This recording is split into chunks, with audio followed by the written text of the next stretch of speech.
Click. Hello, here we go. Finally getting started. Running currently 26 minutes late, which is kind of my fault. Mostly. No, partly my fault. I was caught playing some Divinity Original Sin 2, lost track of the time, didn't see it until it was 8 o'clock, and then realized, oh fuck, I've got my D&D game to run, so let's get on. And then, yes, it is. Well, kind of debatable. We'll see. Depends what happens. But then some of the players like Talar, Diana, she was running late, as was Evelyn. So we've been waiting for them. They've just gotten on now. We are ready to go. Just making sure that everyone is good to go. Everything's set up nicely. Everyone's on the screen. Some people aren't on Roll20, but it will be good to go. Anyway, I'm going to swap us over. Make sure everything's looking nice. Everything is looking nice. Okay. We are undeafened. We are good to go. Hello, everyone. Hello. Hello. Oh, why is that gone over to that monitor? That's not where it needs to be. It needs to be in this one. Thank you very much. Are we heard okay on the stream and not like all whispering?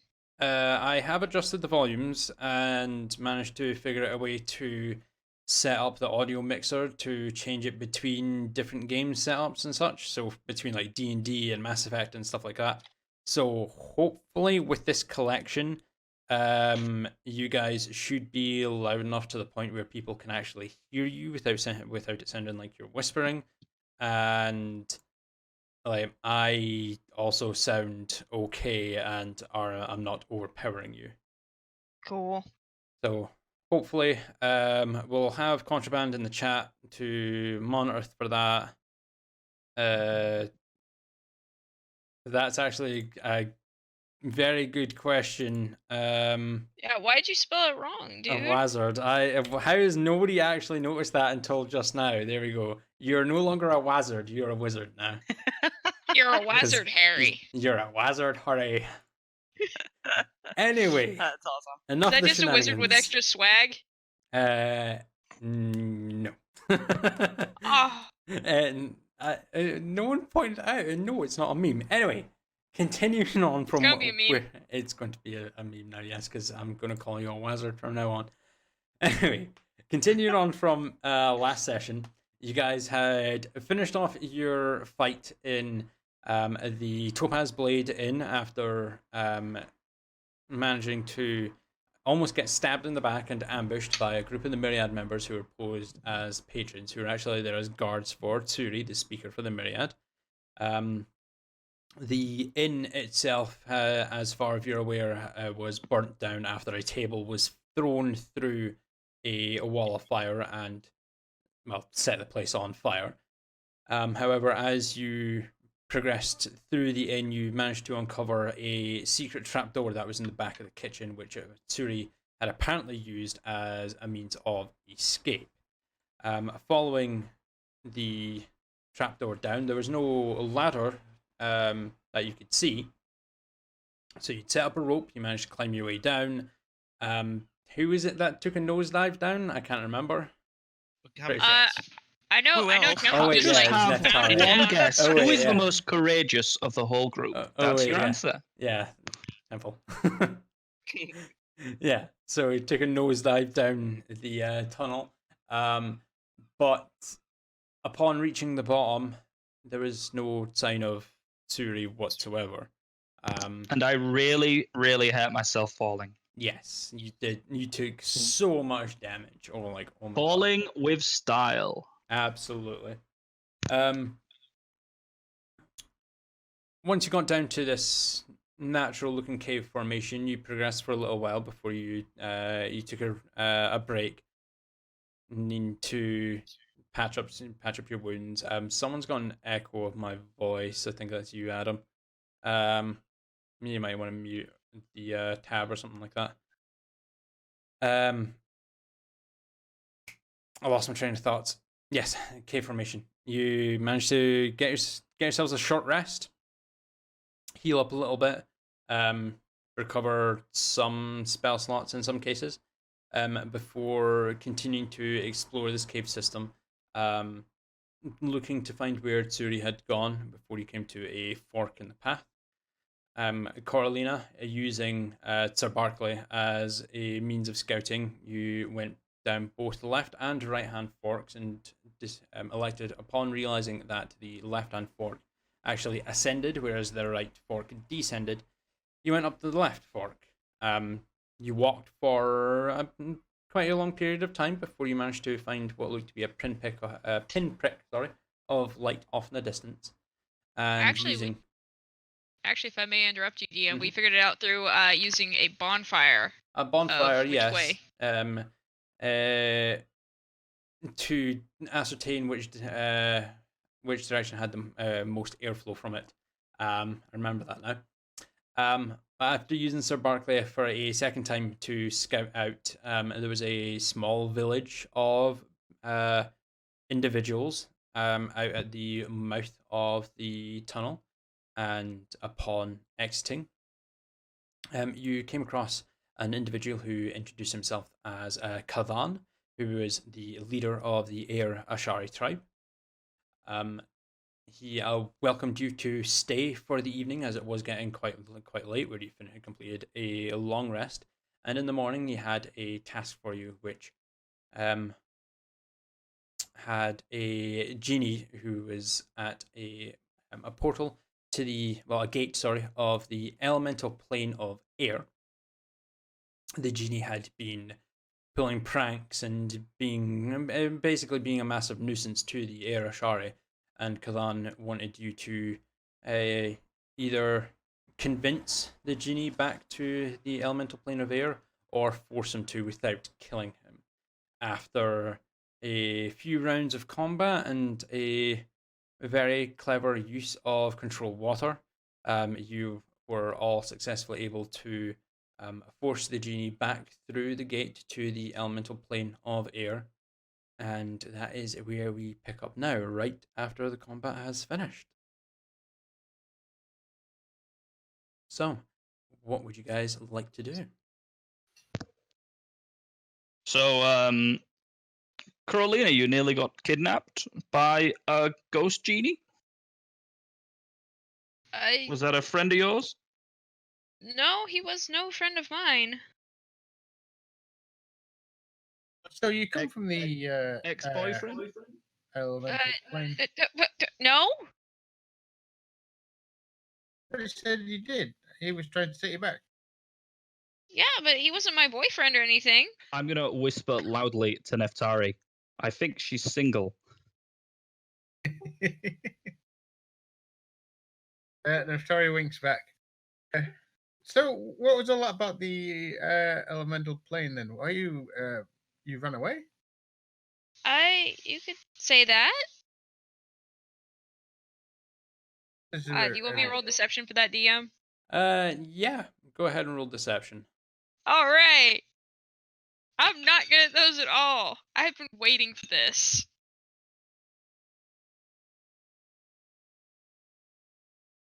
Where's my skills? There it is. Okay.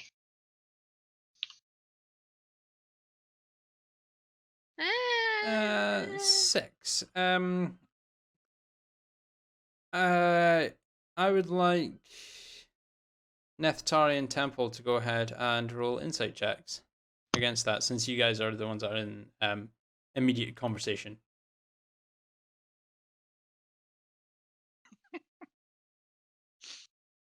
Neftari, you surprisingly think she's telling the truth. Temple, she seems a bit uneasy at the statement. You could assume that she may not be telling the full truth. I'm not actually very good at picking up on human social cues, so I'm just going to assume it to be the complete truth, I say out loud. Oh, well that's yeah. So there's no reward for you going back there? No. Okay. Was there a reward for sending that guy back, the Djini? What was the deal again?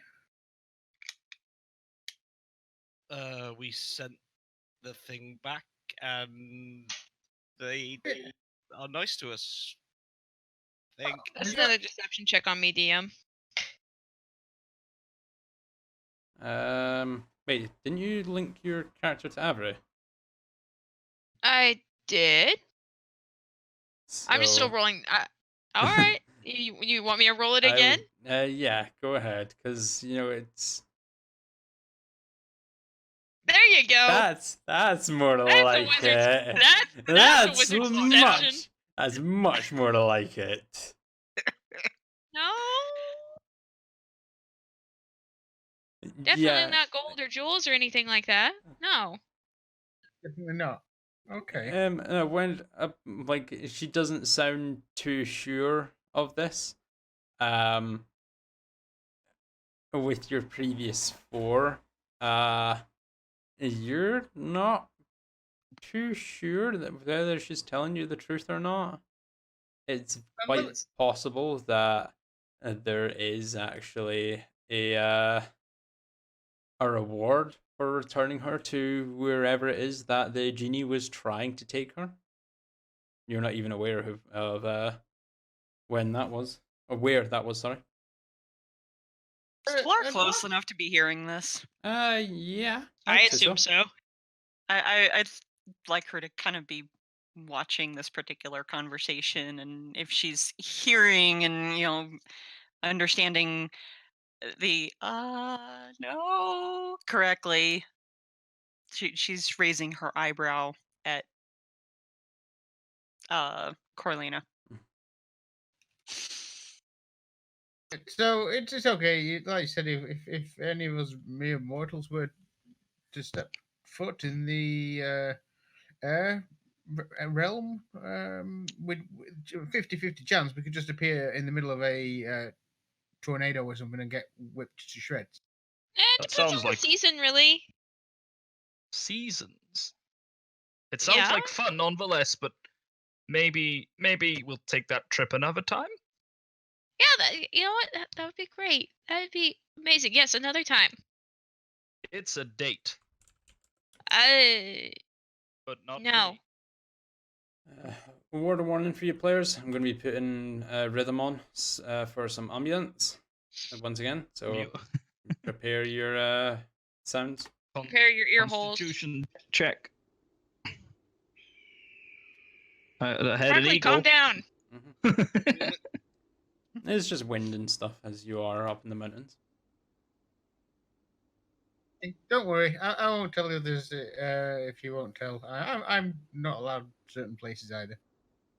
Can I roll an insight check on Neftari? Yeah, go right ahead. 17.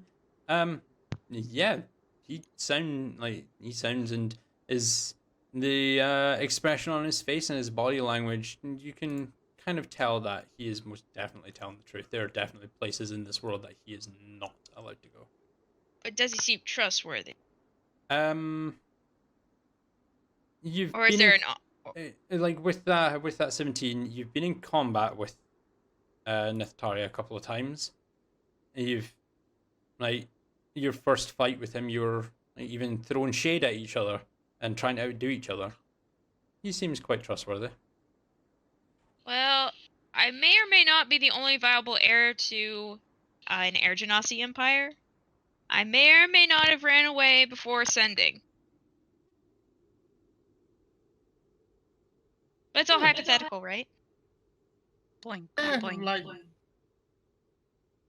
I'm not at all surprised you're not the first, second, or maybe even the third member of royalty in the group. So, welcome to the Order of the Cape Crusaders Royalty Edition. The Order of the Cape Crusaders now? Is that what we're going with?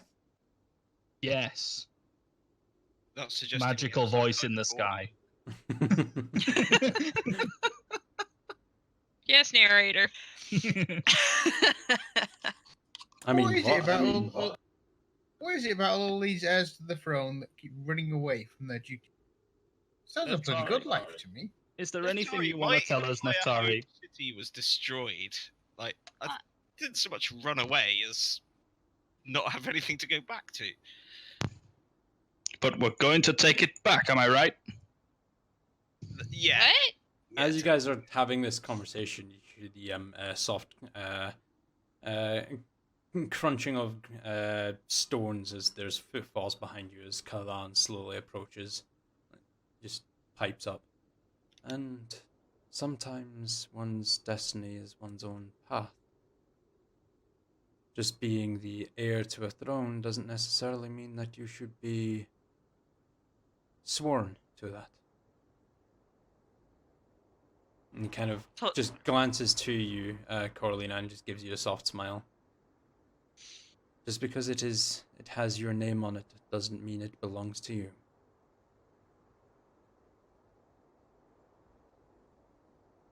No. So, hey guys, do you ever use that gate as, you know, a bin?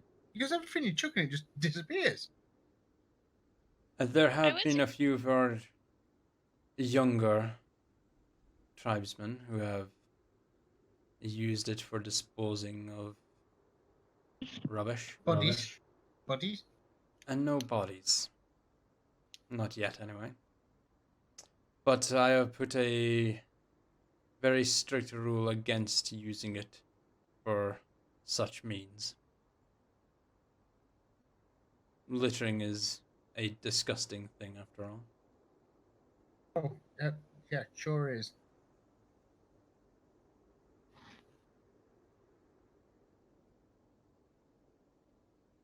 Now, I see that you have finally rid us of the Djini. Disappeared. He It wasn't was very some- friendly. He tried to take our friends and fight us. Tried to take you. That's interesting. Djini don't normally physically interact with mortals. He didn't Well, seem. I'm completely sorry we couldn't right in the convince him to get away. It just when he took one look at our friend here and just went for it. Funny guy though, I think. He Well- grabbed her and tried to take her away. Well, regardless of his actions, your actions have outweighed his. He is no longer here and returned to his elemental plane home. As I said, I am willing to offer my services to aid you and your companions across the seas in your quest for help. I will be able to send a few of my younger druids to cross the Great Sea. They will return to Akrai and await to aid you in your battle, as promised. That is greatly appreciated. Thank you. I would advise they make their way to the Silver Drake Keep. The silver drake kind of rummages through his robes and actually pulls out like a piece of parchment and just like scratches something down on it. I will inform that of them. Is this where you make your home? It is our keep. It is where the rest of the remaining soldiers and remnants gather, as is the dragons that will be fighting at our side. Well, if you have the beginnings of an army and dragons by your side, I don't see why your fight should not be won with relative ease. No. I do recall that you were looking for someone. Is that correct? Several people. Well, our first target's a little cheeky dwarven fellow. Tsuri goes by. Now, like I said, unfortunately, there was no dwarven fellow who made his way out through the mineshaft that you made your way through. However, there is a second exit, but one that is fraught with peril if you feel confident to travel through, then perhaps you may be able to find some answers in the Underdark. How far is the other exit? Do you know where it comes out? None of my people have traversed through to the second exit and returned. They say there are monsters down there. Quite powerful ones. I'm sure a band of very capable young adventurers like yourselves would be able to handle it. Yeah, we can handle monsters. But I would advise caution. Some of the bodies that we have managed to recover were, well, they were empty. Completely devoid of anything. What do you mean, like a skeleton? It's clean. More like their soul. So you see, when a being passes from this life to the afterlife, there is still a connection that remains. If someone were to reincarnate, resurrect, or revivify that target, if the soul's connection is still there and that soul is willing to return to the body, then it may. But these bodies were devoid of that connection. Almost like something forcibly detached the soul from the body. Did we say we were good at monsters? We're absolutely petrified of monsters. What kind of monster would do that? I have never come across such a creature.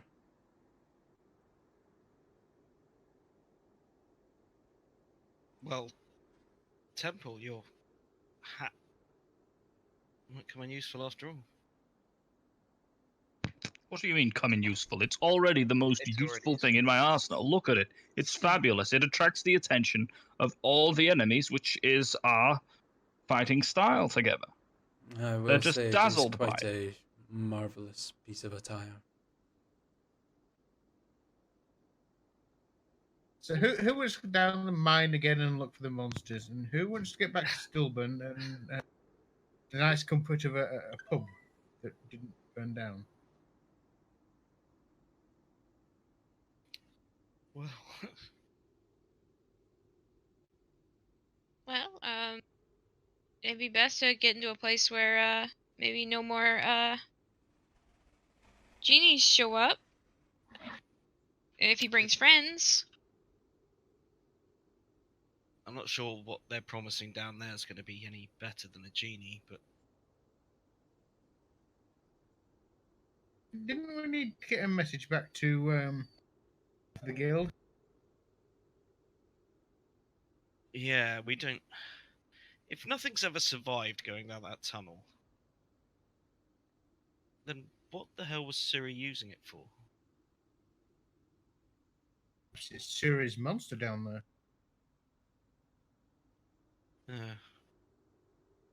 Yeah, maybe. What if you didn't know about it? Why would you have a trapdoor installed in your tavern that leads down to somewhere that you've never been or contains a monster that's going to kill you? Yeah, there wasn't even any beer down there.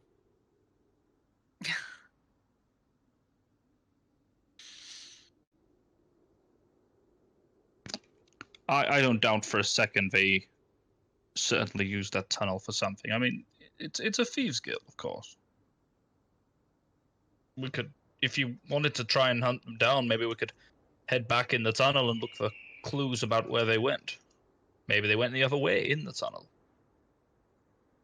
I think we should nip back to Stillburn, talk to the guild, and then follow the tunnel to combat whatever monsters at the. I'm not so sure. What will our friends, No, wait. I use the word friends loosely, at the clasp feel about us chasing away and running into hiding any important members of the Myriad? I mean, we just killed about 20 of their men. I'm sure he'll love to hear that, but we weren't after those, we were after the leadership, and well, we got nothing on that front, really. Well, won't the leadership just run to another place where they feel safe? Oh, so we do know what he's looking like now, that particular person, but they're going to be in hiding. They're going to be wearing disguised, hidden by other people. We're going to need to find new leads if we want to find them, or find what they were supposed to tell us through other means. Well, I If we mean, the go back to class Stillburn- we can let the class know. They can fan out. They have more people than we do, I assume. Oh, so, although it makes me we're- wonder we're how the they're... best. I think the problem is we're the class's best people. Tell them that, but I do have to wonder how we seem to be getting more done than they are. Although I'd imagine it's because they know, well, we're new to the area, so not Mhm. necessarily under suspicion for working with any of them. Well, I mean, if this guy's still running around, he's gonna be on the lookout for people that look, well, like us. He'll let his guard down if he sees somebody different, right?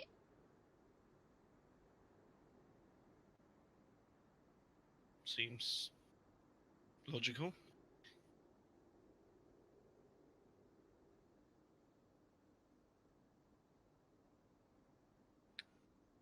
So yeah. How So do what we you guys know gonna that? do?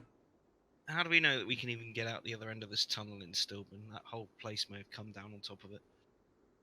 Yeah, so do we just take the above ground route? I don't Kadan kind of just pipes up. There is a pathway down through the mountains that leads back to Stillburn. However, you're going to be several days of travel. I didn't take us that long through the tunnels, did it? Yeah, we took tunnels. The tunnels Maybe are they are less impeding. You had a straight path with no obstacles. Well, And Yeah, kind of I like can he kind of gestures off to the plain down to the like several of the peaks and the very steep drops, the snow-covered peaks. There's no path in the overland. There is no path that leads you down these mountains safely. Well, It would be quite treacherous of you to head down that way. In As an you odd are. sense, perhaps it's Well- actually safer to go back through the tunnel and then dig our way out. Yeah, that's the problem. The other end of the tunnel in the town, a pub collapsed on it. well, I have a way that we could probably shorten the above ground trip. Just a bit, but it won't shorten it the whole way.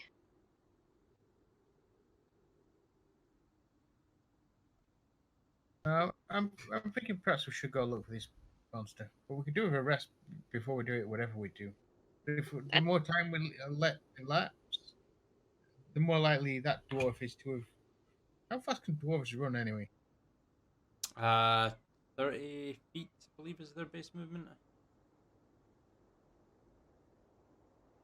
Oh, so it's probably a day or so ahead of us already. Depending on how far he goes, maybe he got eaten by a monster. Well, maybe he found some other way out. Possibly, but I think he would return to Stillben and at least like either get with his people or, maybe I don't know, blame us because we are kind of the ones that burned it down. Yeah, I'm just trying to remember what he said in that meeting. He said he'd been going somewhere, but I can't remember where it was. Was it Westron? I think you might be right, Naftari. I thought someone said Whitestone at some point. Ah, I don't know. I remember Whitestone. Someone said that's where people buy those rifle-y stick things. Those things. Don't you have one, Neftari? It's like a tiny little crossbow that fires a really tiny arrow really fast and goes, pow! What, these? I'll take Yes. them out of my bag. Yes, don't they make them up there in White Swan? Yeah, apparently. And your bow. And my bow, don't worry, I haven't forgotten about that. Well, I'd love to go there. Maybe they've got one of these shooty things, but like really, really big. Like the kind of thing I could put over my shoulder. It's gonna be a hell of a long tunnel. Really think it could go that far? Almost certainly not. But Oh, surely it'd come out on the other side of these mountains, maybe, or somewhere else. so what are we doing? Are we going to go back to Still? Well, coming out of this side of the cave has given us no new leads on where on earth they went. We can't see any tracks. These guys don't seem to know anything about it. And yeah, they're thieves. Maybe they snuck by. But if we go back in the cave and check the other route, worst case scenario, we fight a giant demon bear. I don't know what lives in caves. Spiders? What? Anyone here scared of spiders? No. No. All right, off we go. Wait, shouldn't we get a rest first? I guess so. I agree. I'm going to... It's not quite an epic battle. against On the that other Djini. hand, we don't have very long to catch up with anyone, and the tracks will go cold. I'm going to take a moment to step aside and talk to Cthulhu, Mm-hmm. if I could. Yeah, of course. Talk about the different types of caves with my companions while they have a real conversation. I mentioned before we faced Djini that I might take a moment of your time. Yeah. It sounds like we're going to be making a move pretty quickly here, so How can I aid you? take that time now. How can I aid you? This cloak I have, it's made of the hide of a displacer beast. Mm-hmm. I've seen a couple of people using such a piece of work. Recently, troubles you? the displaced image seems corporeal, seems real. It's no longer just an illusion in the Mm. air. This thing seems to have some connection to me and maybe even be a real being. Have you You seen this sure? before? I have not. Can you show me this corporeal form? We'll take an arrow out of my quiver and I'll hand him it, but with the feather side facing forward. Uh-huh. He just Go ahead. He takes it and quite deftly like he takes it from the feather, then just spins it around in his fingers so that he's holding it like arrowhead down. Okay. Sometimes Temple Oh. breaks the fourth wall by entering chat. Please don't do that. That was really, really loud in my ear, and that broadcast to everyone. Can I turn that off? What the fuck? Don't Wha- worry what's about that, happening? Sarah. When Yep. Temple broke the fourth wall and entered the chat. Oh, jeez. What was that? I subscribed. Oh, Jesus Christ. What? Since when did I have push to talk or like the messaging shit on? Have Jesus you Christ. never had anyone subscribe before? And So when I not- just use not my with, like, Twitch Prime a- sub on you. Not a resub that's then put something in the chat like that. No. Wow, I need to No, that's Jesus that's your Christ. fault, that, man. that was loud as fuck. I have that muted, like what the fuck? Yeah, I actually have that muted. Why did that play? Because it wanted to scare you. And also, there were tiny little birds on your head, and I don't know why.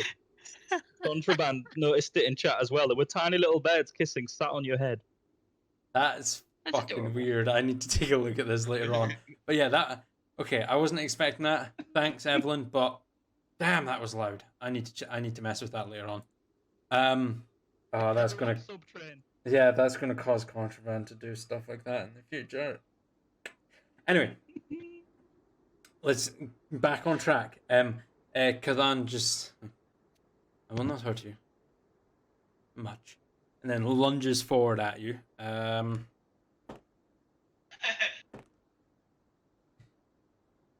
Yeah, that would be a 13 to hit you as the displacement rings out, but he does stop short of, like, he's not able to ascertain which one of you is real, and he stops short of the neck of the displaced form. Witnesses the displacement kind of reach up with its hands to his neck, trying to stop the arrowhead from piercing into his throat, and Kalan just stops. Interesting, very interesting. Where the displacement just phases back into your cloak and twirls the arrow shaft in his fingers and passes it back to you. I've never come across such a thing before. Your cloak is good. Well, he was actually away speaking to Kazan by himself, so if you want to see that, you roll me a perception check. Calm down, Barkley. Right, Sir Barkley, you tell him. An 11? You don't hear this at all. You're too busy talking with Temple about what monsters might be down in that cave Well, system. I actually had a conversation. No, actually, the geology and types of caves. Well, there Not you go the then. monsters at all. I'm not interested in the monsters. Fine. Monsters The are boring. geology and the types of caves, and whether you'll see stalagmites or stalactites down there, or even both. Well, I was gonna say, since Natari seems totally trustworthy to me, I would have mentioned that, yeah, actually, my father has kind of a reward on me, you know, land, titles, your pick of the litter of his harem. Oh. How much? Okay. Before we get back to that, because, you know, in the middle of Victorless, Yep. Kazan just kind of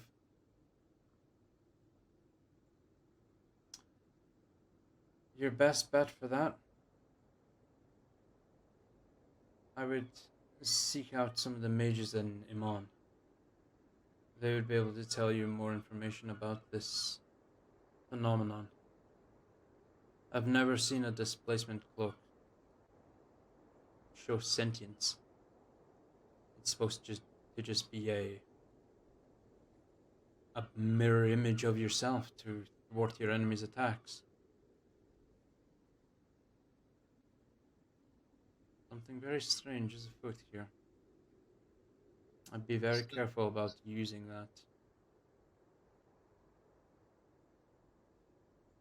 that. Is there any way, can you sense whether he's on another plane or where the being might exist if it is a being? Give me your arrow. I'll hand it back. He lunges for you again. Yeah. Again, displacement. Your displaced form flows out from the cloak. He lunges at it and towards the stomach. The displaced form tries to take a step back, but physically can't move. Arrowhead just stops a mere inches away from the displacement's gut. And Kazan just glances up, and his eyes, as he blinks and looks up, his eyes completely cloud over as he seems to be casting some kind of spell, something that you personally haven't seen before, Victorlas. Before the displacement fades back into your cloak and his eyes return to normal. No. It is strange. The displacement itself is just... well, it's you. That's all it is. It's just a displaced copy of yourself. Any kind of tracking or scrying doesn't tell me any kind of extra dimensional plane. No different plane of existence. It's just you, just here before me. Can you perform the same thing on me? I can. Passes the arrow back to you, and then slowly places his hand on your shoulder, closes his eyes. And as he opens again, his eyes have completely clouded over white. Takes a few moments.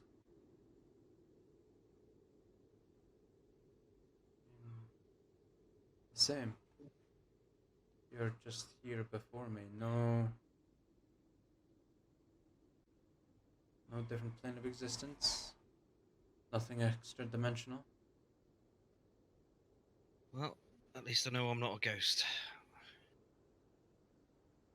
Are you? He kind of goes to poke you in the shoulder, and you have a mini heart attack as his hand actually passes through you. He then retracts his hand and dispels his minor illusion before he just grins at you. You're not a ghost, as far as I can tell. But like I said, the mages in Amon, they would be able to tell you more. I would advise heavy caution about using this cloak. Yeah, I'm inclined to agree. If it is something necessary to your survival, then of course, I wouldn't tell you to put yourself in more danger. But at least try and stay clear of people attacking you. I fear the more you use it, the worse it will get. Seems that way. Thank you for your time and your wisdom. Of course. I'm going to turn away and walk in the other direction away from the party. And as I do so, I'm going to mumble into the hood of my cloak. Me and you are going to have serious words. Okay. Returning to the party, what are you guys doing? So, if you see limestone, you can really chip at it quite easily with just any metal object. It's a lot easier to get gems out of different kinds of cracks. Oh, guys, you're back. We were just Laura's been discussing the different completely- kinds of geology when mining for various items. I mean, that's Laura's right. been completely ignoring all this. She's been watching Victoralis, and I'd like her to actually get up and start following him. Okay. I mean, Neftari, are harems like normal for royalty? Because my father has quite a selection. Yeah. I was just thinking about that. So I have a plan. We could take you back to your father, collect the reward, and the ladies, and the gold, and everything, and then we could sneak you out again.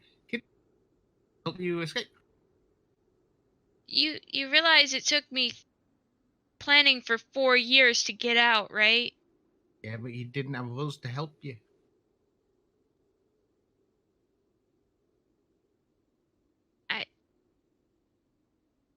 I don't think you seem trustworthy anymore. This is like, you don't know what he's done. Well, you don't know what his father's done. That was probably just as bad. Why was he done? He conquers and enslaves. He's never satisfied with his own empire. That's probably just what I'd do if I was king too. Ooh, maybe we can turn him against Kenjor. Who's that?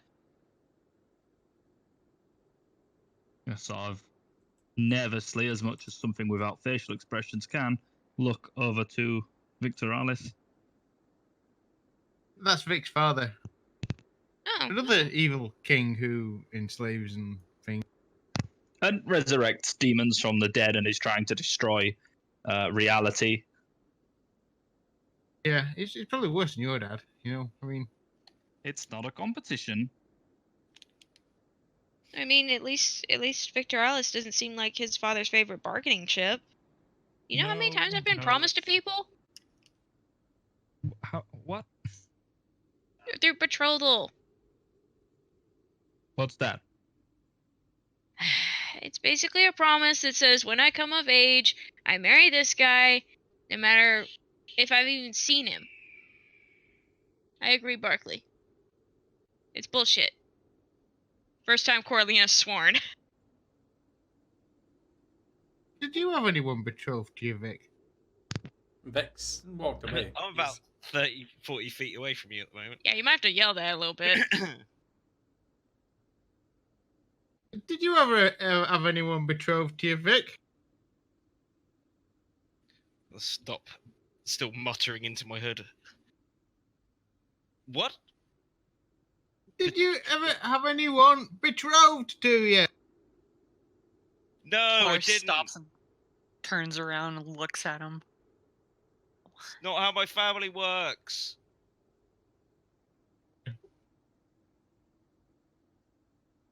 Okay, where are you getting down this mine today, or what? I guess.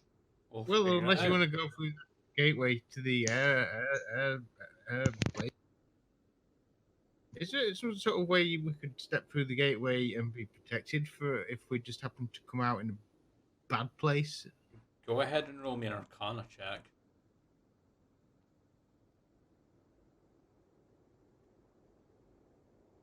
5.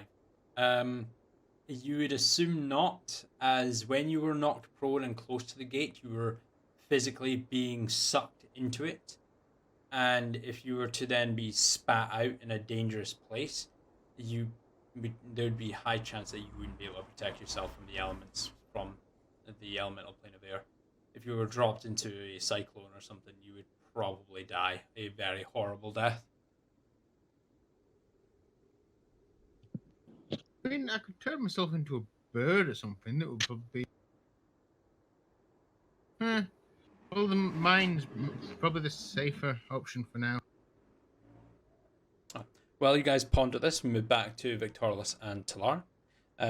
So, Victorlus, what are you whispering into the hood of your cloak as you wander away from the party? Right. So from now on, you stay exactly where you are, even if something's going to hit me. Right? You got it? Unless I tell you to, you stay in the cloak. Stay where you are. Go ahead and roll me a persuasion check.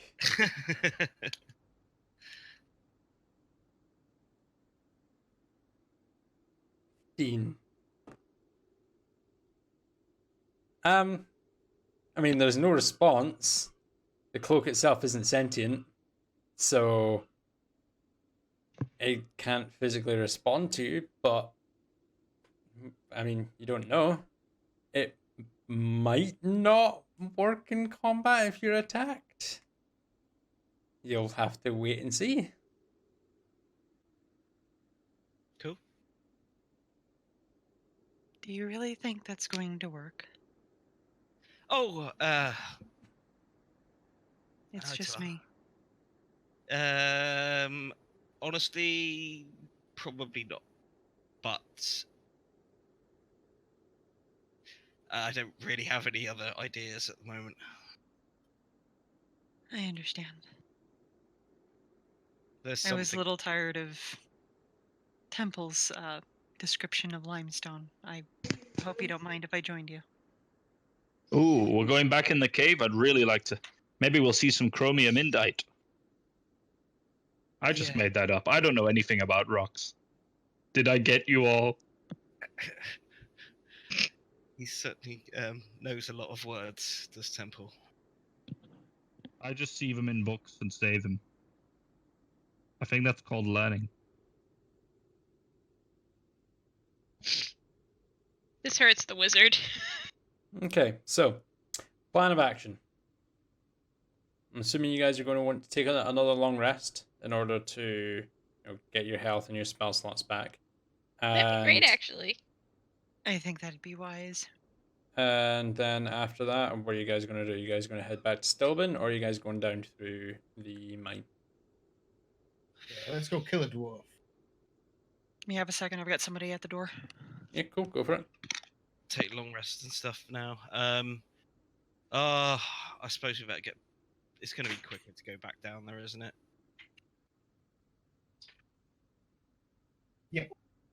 Let's go kill the dwarf. If he's even, there could be God knows what could be down there. I want that fancy knife he had. All right, cool. So you guys still have the hut that Kadan had welcomed you to use while you were within the tribe of the air Ashari.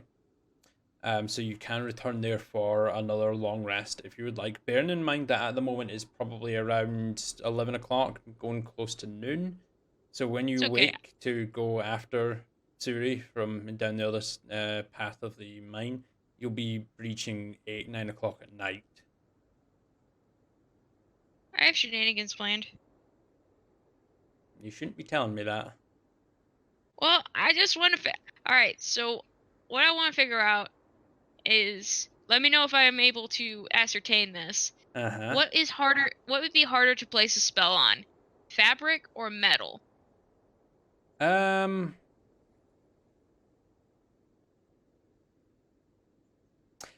probably personally say fabric, because metal itself is just a single solid surface, whereas fabric can be molded into many different shapes.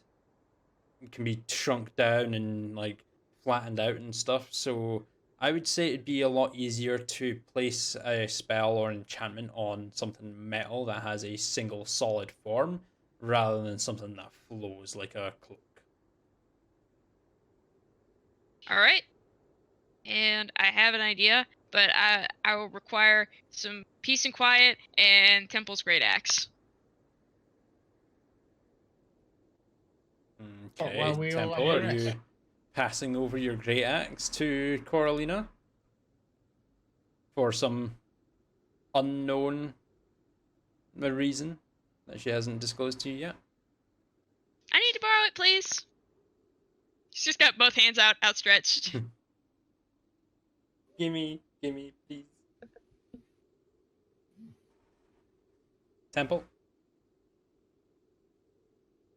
Hi. Was AFK. So, Coralina is asking for your great axe to borrow for unknown reasons during your long rest. I mean, you know how heavy this thing is, right? I'm gonna attempt. Cool. I'm going to obviously, effortlessly hand over the great axe, and I'm just Cool. gonna let her take the weight whenever she's ready. Cool. I want to see if she can hold it fast. Also, is it cold in here? The moment you draw the great axe, it does drop a couple of degrees. Probably 10. Yeah, go ahead and roll me a strength check, Carolina. You need a strength, Yeah. strength of 13 in order to wield this effectively. So Oh my god! an I could've 11. Yeah, no, it's quite heavy. It like the moment Temple like lets go of the weight, it just and drops to the floor. You've got a hold of the shaft, but the axe head itself drops to the ground. I I assume it was the axe head that like I'm carrying it on like both of my arms, and I'm like awkwardly trying to like slowly walk and carry this thing. Okay. Thank you. Just like humping it, like both your arms under the head, like okay, yeah, oh, I got it, I'm good. Thank you. You struggle to get it back to a secluded place so you can do your mysterious shenanigans. It takes you about 15-20 minutes to move it, probably about 20 feet. Alright, I drop it down with a loud thump. Mm-hmm. And if you want to go ahead and message me what you're doing. Alright. What did I miss? Coralina the strong man over here. Carolina, the quote-unquote strongman, is doing some shenanigans with Temple's Great Axe of Frostbane. A great axe of God. Frostbane, which I remind you was designed to be wielded by a frost giant. Which is all while everyone is getting a long rest. So if everyone would like to go ahead and long rest on your character sheets on D&D Beyond. Okay, seeing as I can fully see, hear, smell, etc. while sleeping, I guess I'm just going to stand there, Neftari, and wish him pleasant dreams. Oh dear. Right. I'm going to will pleasant dreams into Neftari. We will be right back while you guys do a quick thing with Carlina. Okay, so identify as a ritual, so it doesn't cost you your spell slot. Yep. It is the known as the Great Axe of Frostbane. It has a where is it? Sorry. Typically wielded by frost giants, the axe emits a chilling cold to anything nearby. The mere touch of the weapon is enough to send a freezing chill to the bone. The weapon itself it deals an additional 1d6 of cold damage to anything that is struck by it. But a additional side effect, anything that strikes the blade of the axe itself takes an additional d6 as well. So anything that strikes or is struck by this Great Axe of Frostbane takes 1d6 of cold damage. Okay, and what school of magic is it from? It is. It's cold. I'm pretty sure that would be evocation. This is a homebrew item, so All right, yeah. Because it's frost, I'd say it'd be evocation. Okay, sounds good. Okay. I'm more of like trying to unravel like how it may have been placed on there. If it's through ritualistic means of constantly casting on the weapon, or if it's just, you know, casting it on the weapon itself. Go ahead and roll me an Arcana check. Okay.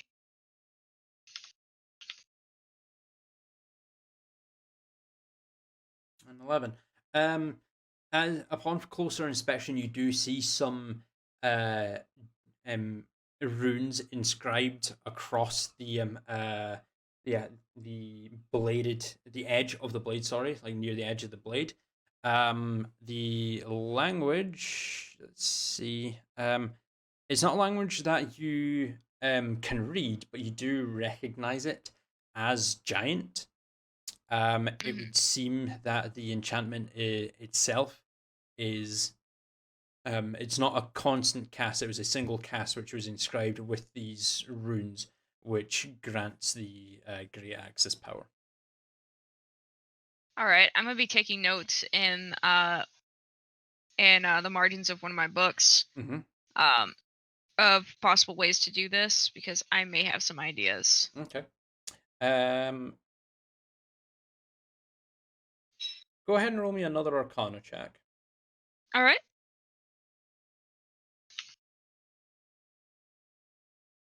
Excuse you, Avery. Has Avery just gone down? Nope, there it goes. 22. You personally haven't tried doing enchantments. Like it's not the school that you were kind of forced into. One of your siblings may be able to teach you more on the matter, but you do have an idea, after spending some time with your siblings, that you could potentially replicate this given enough time and study. So you're saying I should roll on home to Daddy dear? I'm not saying that. That's purely down to yourself. But you've got your brothers and sisters, well, half brothers and half sisters that would be potentially be able to help you. And what would be my knowledge on the gates, such as the one in the Ashari settlement? You know that as a planar gate to the elemental plane of air. There are multiple gates of different times that lead to the different elemental planes. The gates themselves can lead to multiple destinations. It's not like one gate leads to like another from A to B and then from B to A. It can drop you in a random location within the elemental plane of air. And as you explained to Neftari before, you're well aware that depending on the season within the elemental plane of air, if you drop out, it could be on a a nice, gentle spring summer day with a gentle breeze, or you could be dropped into a Cat 5 tornado and torn asunder the moment you pass through the gate. Okay. Just a couple more questions. Would I be Mhm. able to, if I pass into the gate myself, I should be fine. You I'm more you worried know for a about my. fact that you yourself would be fine as an Air Genasi if you were to pass through and be dropped into a Cat 5 tornado. You would be fine. Oh Your no, no, I'm talking about companions passing into the plane in general. into the plane, like into the plane in general. Like, I don't know if it's like some kind of thing where, for example, our heaviest member, Temple, if he just falls through. You know, there is a physical, even though it's air, there is physical, like a physical floor to the plane. So it's not just like drop down into oblivion. 'Cause there is natural laws in place which allow non-air genasi and air elementals to visit this plane for study. So it would be possible for Temple to pass through as well, and the other party members, they should be able to pass through without just plummeting into an oblivion. But you've not personally seen it being done. So again, it would be completely 50-50 as to whether or not they would pass through this planar gate and then Alright, be and lost into the void. And lastly, would it be able for anyone to manipulate this gate to go towards a certain location? You have experienced your father doing such a thing with the nearby planar gate to your home. It might be possible. Well, no, you know it's possible, but you've not really you didn't really pay attention to precisely what he did. So it would be guesswork to try and get it to manipulate the gate to a specific location. Okay. Alright, I think that's all I had. And I will try to, during the long rest, try to heft up the great axe again and return it to my metal friend. Okay. Yeah, again, it take go ahead and roll me a strength check. 10. Again, takes you about another half hour as you like face red, vein popping, struggling like fuck to drag this thing back over to where Temple is now currently inanimate. Still must do good for Simpy. Right, dragging you back up. Okay. Right, we're back. Temple, take it, take it, take it, take it, take it, take it, take it. As Carolina kind of like stumbles across to you, Temple, after doing unknown things to your axe, and is just face bright, well, actually it would now be like a bright shade of violet, vein popping in her head, like struggling to carry this blade back to you. Okay, I'm gonna pick it up. Is she still attached to it now that I picked it up? And no. No, right. Okay. Just gonna have a glance at Flop it. Is down onto the anything floor. apparently different? Is it broken? Go ahead and roll me an investigation check.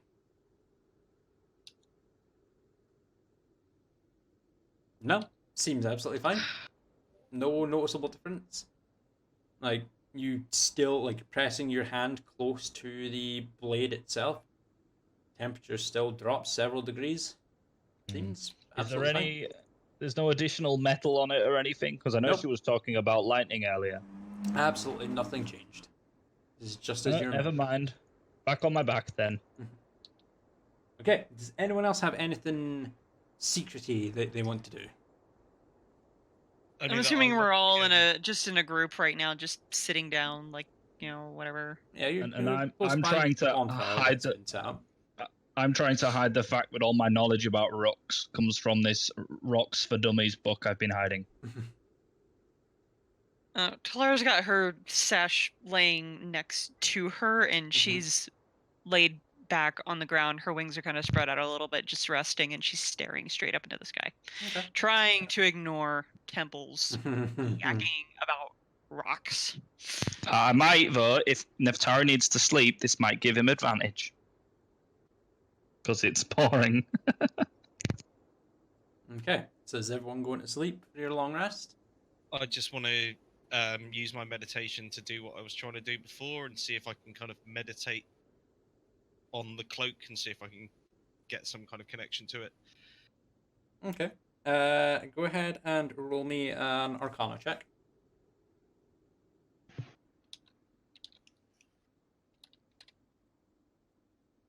24.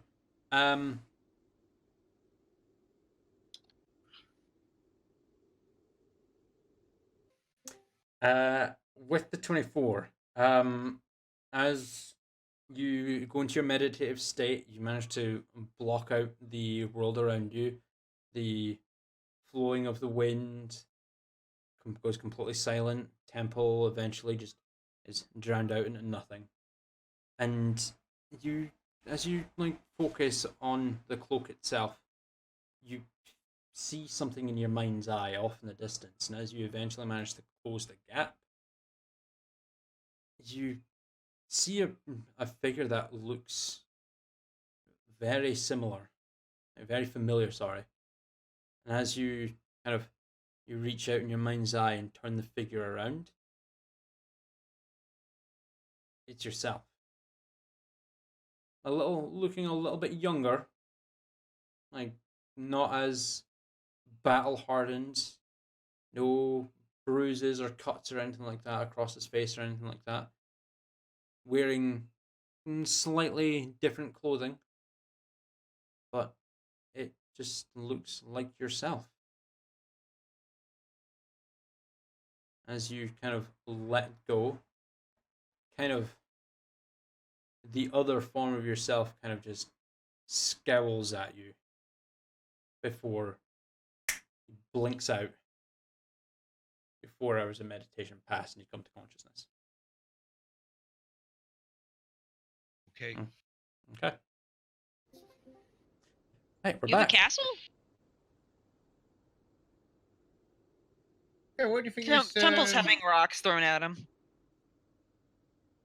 Pebbles. Whatever. You said pebbles. Right, so Talar's been picking up pebbles and tossing it at his head as he's reading out of this stupid book. What kind of rock is this? Igneous high silica content. okay. After a while of tossing random stones and pebbles towards Temple to get him to attempt to identify them, eventually That wasn't an attempt to identify. It was for me. it was for Temple. As eventually you all manage to eventually drift away. Temple, once everyone kind of loses consciousness, you go into your inanimate state. Everyone go ahead and take a long rest on D&D Beyond. Get your maxed health, your spell slots back, all your feats, everything. You're good to go. The hours pass by. The sun kind of flows overhead before finally sinking back across behind the mountains. The air gets a little bit colder. The light slowly starts to fade out as you all come to consciousness. It's about 8 p.m. roughly. It's getting fairly dark as you all come to. What is your plan of action for the evening? Okay, before we go, I'd like to ask the druids if they've come across our friend Aaron or any strangers wandering through. Before we go. You manage to find Kadan and wave him down, and he's just kind of looks to you, kind of confused. I have not met this Aaron. The name does not sound familiar. Well, it's not his name. It's it was a dragonborn. Just if you see any strangers come through, he might be lost if he gets to this continent. He might just be wandering around. We have Maybe. the only draconic individual that we've come across in recent times was your companion. There was a red-scaled dragonborn a few years ago, but other than that, just your companion. Never mind. If you do see anyone, tell him where we've gone. I shall. Or vaguely.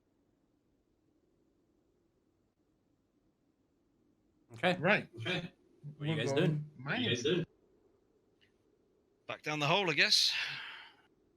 Hi ho, it's off to work week.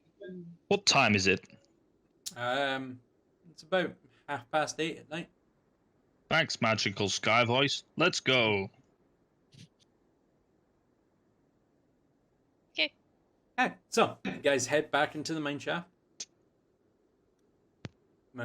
You follow the route down as it slowly descends deeper into the mountain. You eventually come across that fork in the road. You head down the left-hand passageway. Can I just quickly get everyone to roll me intelligence checks?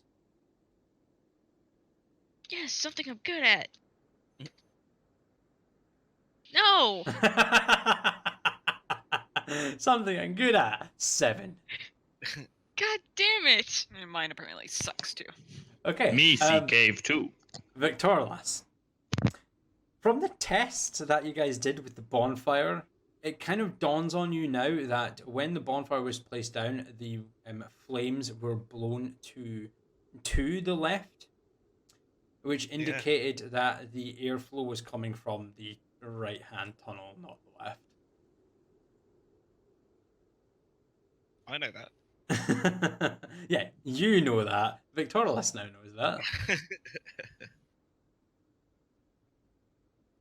Okay, so you guys heading down the right-hand tunnel? Suppose. Yes, assuming you mean what is now the left-hand tunnel, given that if we were to go right, we'd end back up in the tavern. Well, yes, but you've gone out. Direction you've is relative, magical sky voice. Direction is relative to the way that I tell you you're facing, and you've turned back to the fork, so you're now taking the right-hand path, which is leading away from everything. Apparently, you don't know that. Shut up. For the sake of anyone's sanity, let's say yes. Okay. You guys begin to head down. Immediately starts to descend and start to wind down.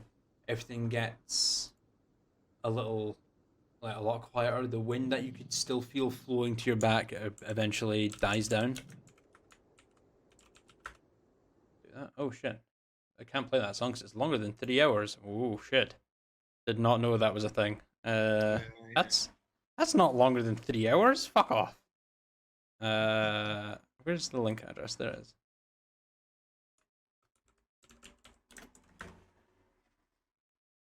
It's not longer than 3 hours. It's 2 hours 55. Well, anyway, during the cave, Coralina would have blown a spell slot to give herself dark vision. Okay. Because she's not stumbling around in this bullshit. No ahead. Yeah, go ahead. Yes, go ahead. You may do so. While I try and find some decent ambient music because why the hell? All right, let's copy this link address.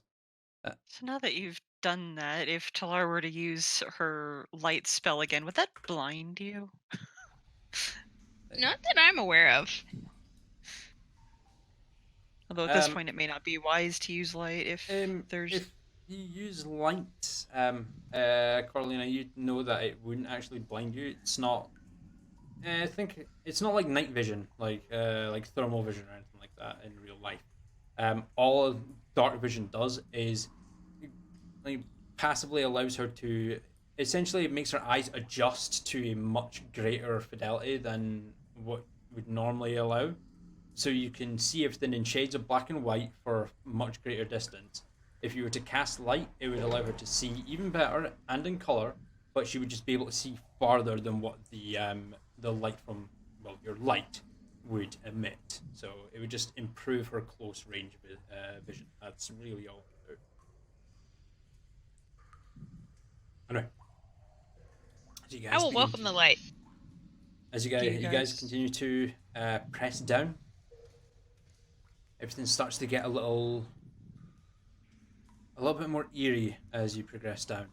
I would like. Well, actually, can you guys give me a marching order, please? Who's going to be taking the lead here? It would certainly be me. Yep. I'd be close behind. Close As behind. far as I can see comfortably, with some space in front of me to see things that approach. Okay. I'll be following next to Victralis. Cool. I guess that leaves me in the rear. I must protect the small. Cool. Right. I've got your marching order.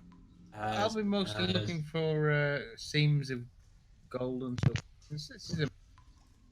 As we flow over into the Underdark, you should have control of your token.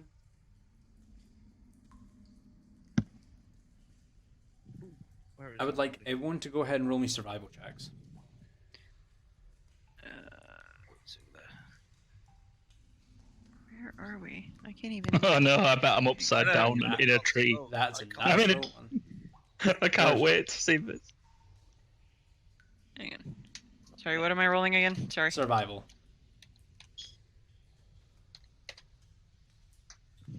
And Victoralas. Check something. Yeah, I was just gonna do that myself. Um,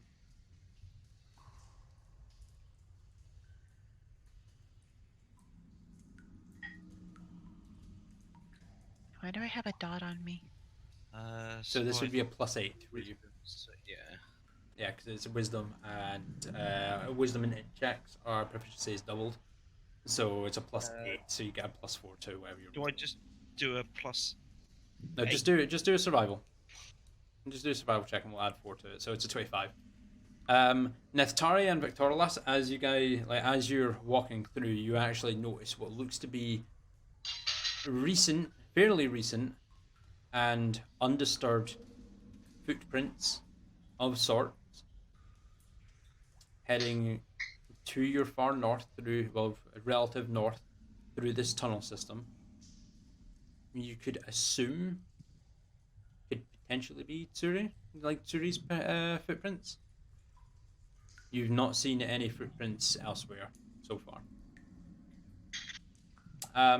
Temple with your 1, as you're walking ahead, you see a vein of something shiny in the wall, and it just immediately attracts your attention. It's some kind of metal or mineral that's in the wall that's just immediately grabbed your attention. Cool. Can I use my extensive knowledge of rocks to figure out what it is? No. Within that one, no. It's just something really shiny that's just caught your attention. We've got tracks here. There's been some movement here. I can see them leading off into the distance. Guys, look, a shiny ore vein. Oh, gold? Maybe. Neftari, come look. I'm gonna head up forward and inspect the tracks while they're doing that. I'm gonna follow up next to Temple and then try to grab his arm and pull him along. Mhm. We don't have time for this. Come I'm on. going to contest that. Okay, so that would be I'd like an athletics. So yes, an athletics check from Talar, and a Temple. It'll be either an athletics or an acrobatics check to contest. Your choice. Well, I don't know which one I'm best at, so I'm just gonna do any. Acrobatics? What's he gonna do? Flip out of my grip? No, all that happens is as you try and reach forward to grab his arm, he just deftly just whips his arm away from you. He raises his arm above your head where you can't physically reach him, and he just continues to stare at this vein of this ore. Why don't you hit the shiny thing with your axe? She It's sighs not and that keeps kind of moving. axe. Oh no, we need a pickaxe. If you hit it hard enough, or just hit it, try hitting it. I'm not gonna risk damaging my swords. We need the proper equipment. Oh, use your fists.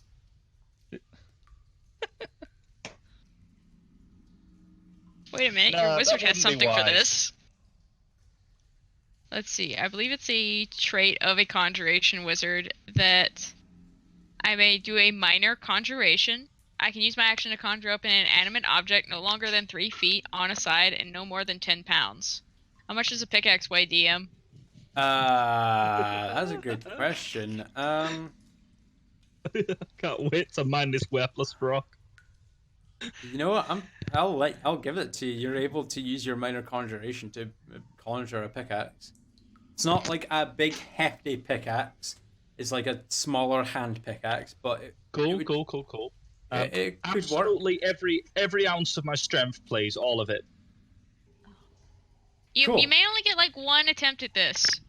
Go ahead and roll me a strength check at advantage, please, Temple. A 19. You swing down. There's a small chunk of the ore drops off. It's about the size of a D20, and the head of the pickaxe just spins off and clatters onto the floor behind you. At this point, can I look back and use minor illusion to make it look Okay, like where he's chipped off the little bit of rock that underneath is bright gold? Yeah, Temple, go ahead and roll me an insight check.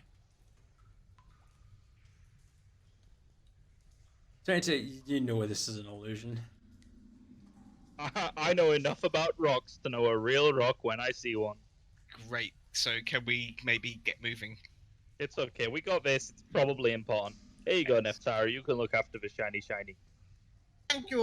You have I don't know, like half a pound maybe worth of unknown material, unknown mineral. Shiny though. It's shiny. It's very, very shiny. I'm definitely going to keep it then. I'm going to polish it Okay. as we go. There you go. You guys can I'm progress filled with onwards. motivation right now. I'm so happy. Let's go. I'm gonna continue to move forward up the corridor. Right, cool. Go ahead. Talar is following along with, because the amount of shiny, no, she can't deal with that right now. Look, Orly is just happy to help. Can I check if I can hear any noises or anything up ahead? I just want to be very cautious about my Go ahead and approach. roll me a perception check.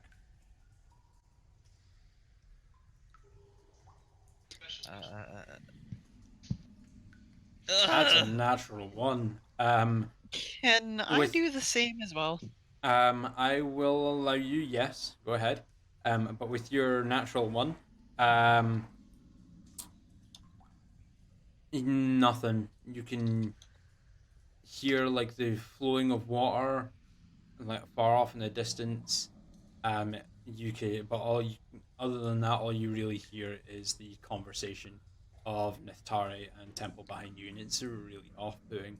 Talar, you are able to focus, like kind of shut the two of them out, and focus up ahead. You can hear something like something being dragged through dirt and stone. But other than that, that's really it. It could be insects of some kind. Kind of imagining Talar kind of drawing her wings close behind her, almost to make almost like a I don't know what it would be called, basically to help reverberate the sound closer to her and block out those behind her in order to hear better. She steps up next to Neftari and whispers quietly, "There's..." Sorry. I can't think today. It's been a long day. Let me to him, would you? God damn. And he says he's not royalty and he gets offended by that.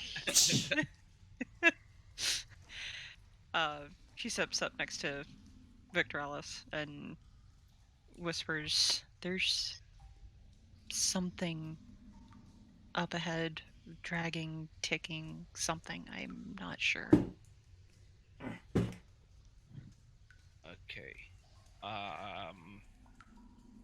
I'd recommend being careful. Yeah. We've got Temple and Neftari with us. Careful. is a difficult part of the equation. I'm gonna inch a little bit further up towards this wall. Okay. As you approach, you can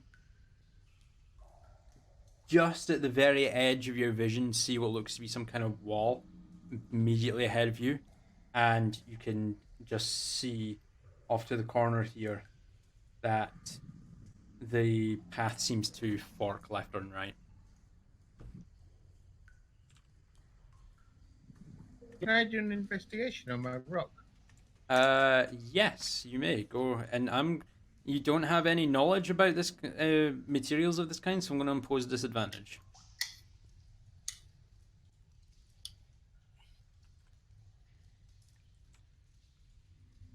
5.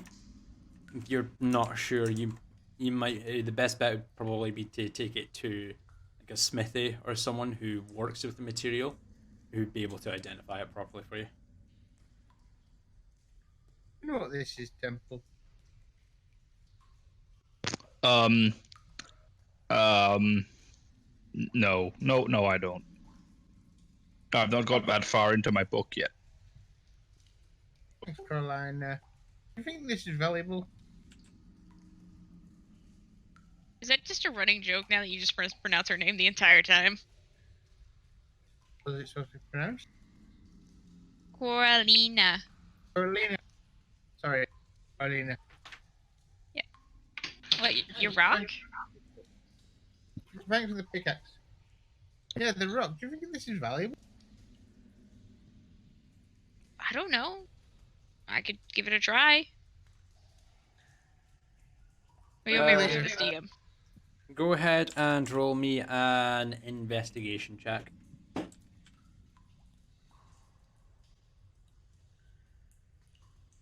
17. It's shiny. It's got a, even though it's small, it's got a bit of a weight to it. Could be worth something, but again, it's not your field of expertise. You'd want to take it to an expert to be able to tell you exactly what it is and how much it's worth. Well, it'd be pretty enough to have on the headdresses back home, but not much more I can tell about it. Put it on my cloak. You could certainly do that, I'm sure. I would have left my cloak in Stillburn. Guys, we have to go back to Stillburn.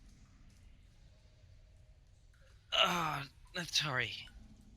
Can you smell anything down here? We'll go back to Stillburn soon enough, but there's something up ahead. Talar's heard something. I can see the tracks. Oh. Everyone be quiet. What? Be quiet. What? Oh, right. Carolina, be quiet. As Temple kind of just calls out, what? What? What? Just echoes all the way down through the tunnel. As you, like, I wouldn't even need you to roll, anyone to roll into this. At that, you all hear a just what sounds like scuttling of insects of some kind. From what you can assume, anyway. And it's coming from down the tunnel ahead of you. Right, can I... Nice going. What I'd like to do is just crouch down for a second. I'm going to take one of my arrows. Can I dip it into my vial of oil that I've got? Yes. Oil. And then use my flint to Ignite it? ignite the end of the arrow. Yes, I'll allow you to do so, no problem. And I'm going to fire it up towards that wall, to the right of the wall, and see what it hits. To the right of the wall. So up that way? yeah. Okay. How am I going to do this actually? Let's see. Oh, I'm on the wrong thing. That would be why.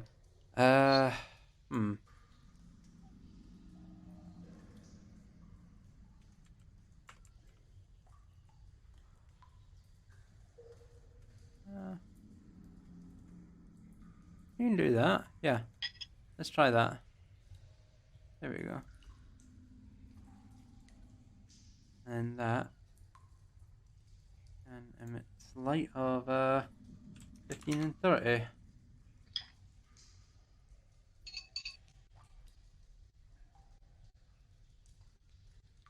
That should work.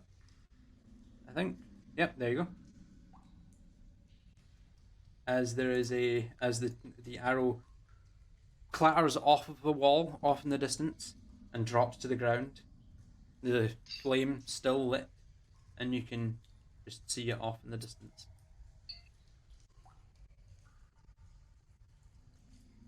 Well, that'll certainly get their attention. And on that mention, you can again hear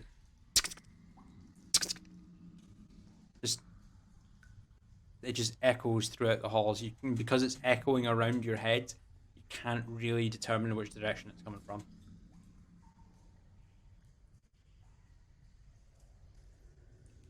But do you think it's bugs, or is it the sound that people's pickaxes make when mining? From here, I don't know. Could be one giant bug.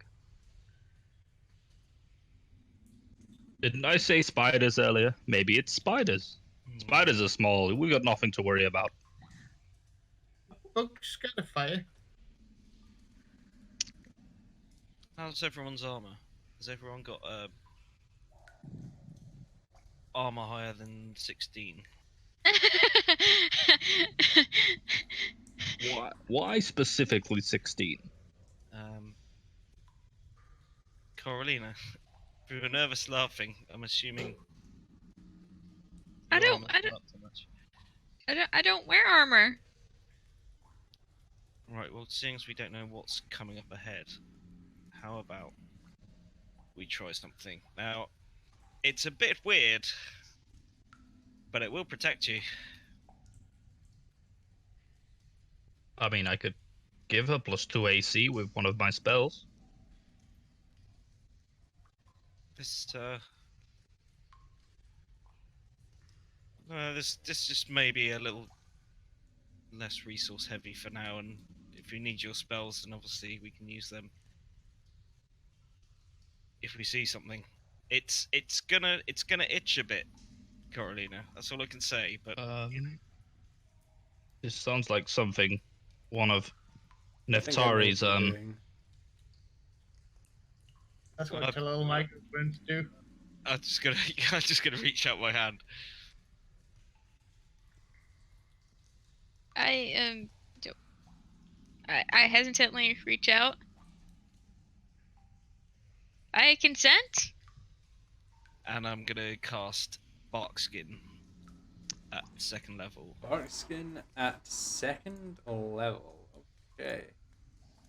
Touch a willing creature. Until the spell ends, the target's skin has a rough bark-like appearance, and the target's AC can't be less than 16, regardless of what kind of armor it's wearing. So, for the time being, Carolina, your AC is 16. I like to reach up and like run my fingers along like this arm, And one of my arms to see about feels- the rough exterior. It feels really rough and completely unnatural and alien to you. Wow. I need to Yeah. learn that. Sorry, told you it was a bit weird, but you know, No, this is amazing. you're one step closer to being Temple. So Now we just need to get some sort of, I don't know what I am, mithril? Tungsten. Some sort of tungsten, I guess. We need to get some tungsten topping for that wood, and you'll be a miniature temple. I got wood, guys. Temple does not react. DM somehow expects different. No, you not reacting is fine. It's just the words that came out of Carolina's mouth that's making me face palm. I gave not Carolina right, a word. He- God damn it, Victoria, I hate you. Anyway, moving swiftly onwards before I stop, try and avoid going bright red from you guys being twats and Too late. Too late. Yes, I know what's on. Alright, right, Ed, I hate you guys so much. Right, where are we going? Let's go. It's I've Forward. moved up to the crossroads, as it were. Mhm. See my Are arrow. bugs like blind, or are they scared of daylight? Because down here in caves, I could Just cast a daylight spell if you want, guys. What do you reckon? I just tried to move my token on the stream. well done. Well done. well, as long as it's not snakes, I'm okay with bugs. Bugs are okay. But are bugs okay with us? That's the. Well, light in the dark. If they live in the dark, I guess is probably a good idea. So anyone who can light things up, maybe. Let's light. things Yeah, up. I'm sure bugs scurry away to the dark places. Like this corner over here. If people want light, I can activate light. That path that you walked over to, Temple, it's quite thin. One person would be able to squeeze through at a time if you want to head down that way, but it would, you would be filing down one person at a time. Hey guys, I found the spider. Maybe it's hiding down here. Ooh, or maybe they're shiny. I would like to cast daylight on this rock I've got. Third Okay. level, I think. Third level. So everyone just hold your positions just now while I take a look at this. Third level daylight. 60-foot radius sphere. So from you, yeah. I'll may as well cast it on the rock I'm carrying. Yeah. No problem. So it's on you. So I'm going to put this to It's on me, that and back up to that. So there you go. As the light expands out, you guys can actually now see a little bit farther because of the light from Nithtari. Well, the Nithtari's rock, but I'm just putting it on you. It makes it easier.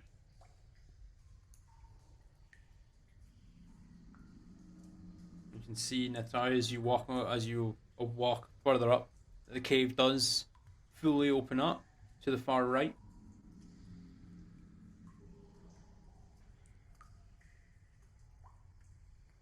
I'm going to draw my bow and knock an arrow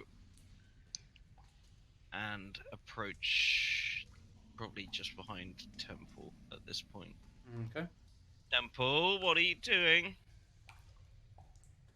I'm obviously leading the way and investigating.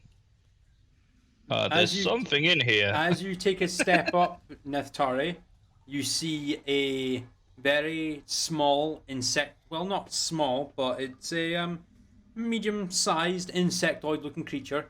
Kind of looks at you and then burrows straight down into the ground with a rumble and tunnels its way into the darkness. Before you hear a somewhere else in the tunnel. Well, that's okay then. It looks like they are scared of daylight. Brilliant. Or maybe they were scared of me. I mean, he can reflect the daylight and be super shiny, right?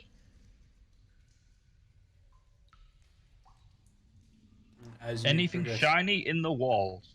there is. Go ahead and roll me an investigation check. Ooh. I'm going to stick near Nefthari because I'm conscious that the light is probably a good place to be. I'm 13. following as well. There Yep, I'll be in the rear.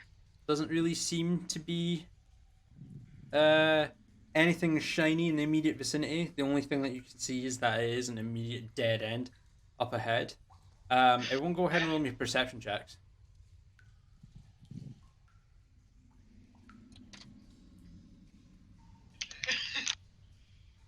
Right, so 27, 19, 7, 29, and 11. So Victorlas, Nefthari, and Talar, You guys all hear like there's a shifting of dirt that echoes, and you can hear it echo throughout the hall, originating from behind you.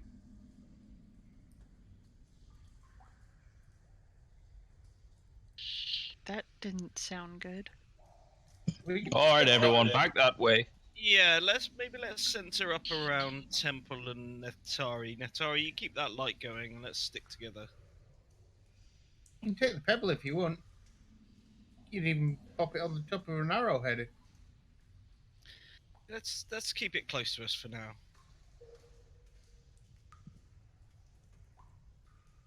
So yeah, I'm gonna move basically with Netari wherever he goes. Okay.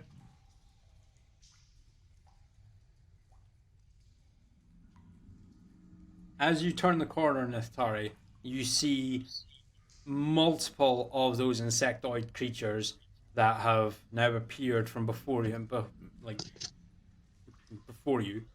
Off to the left, you can see some kind of crater. It's about 2.5 to 5 feet wide in the ground. The group of them turn around. There's a clicking noise from them before they start to advance on you. I need everyone to go ahead and roll initiative. Woo! Oh, bugs, we've got daylight. Shoo, shoo, shoo. Look out.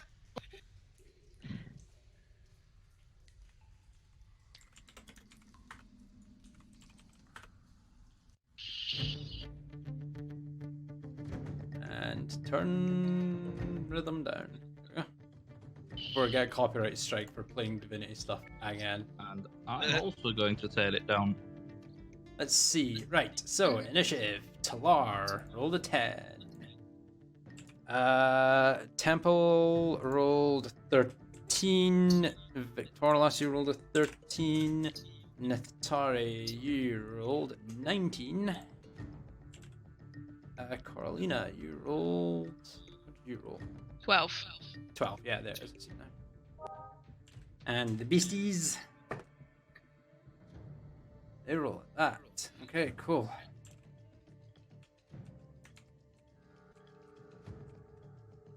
Cool.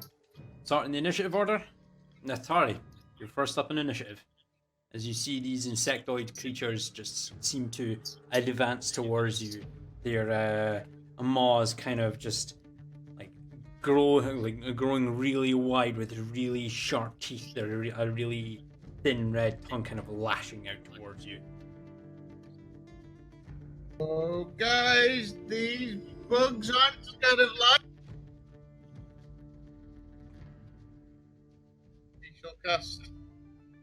Perhaps.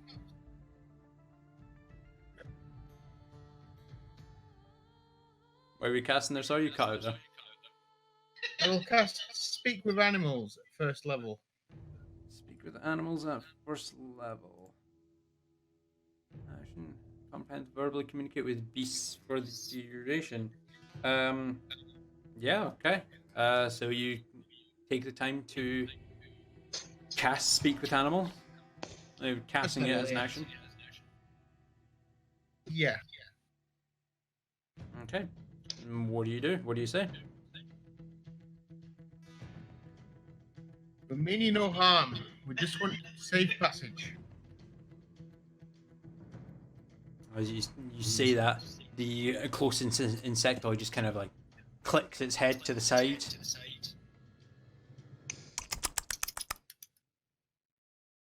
And doesn't do anything. Doesn't respond. I've got an echo coming from you, Victorlas. Ah, fuck's sake, what is my thinking doing this? I'll mute myself for a sec. Hold on. Yeah, go for it.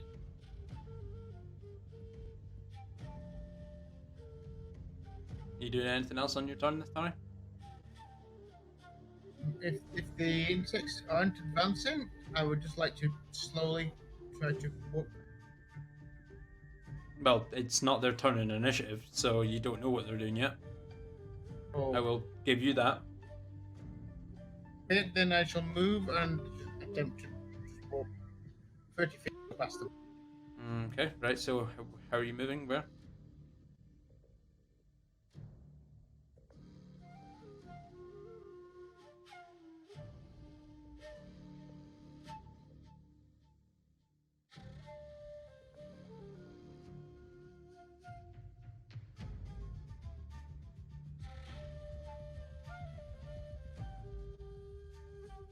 won't let me move for some reason. Yeah, it's because there's a wall there that you're trying to walk by. So you'll have to move up there and then move along to there if that's what you're trying to do. Yeah, I've kind of got stuck in the wall. It's because you're breaking breaking the wall. Like, hold on, let me move you. Is that where you want to move? I want to move the whole 30 foot. Yeah, to there.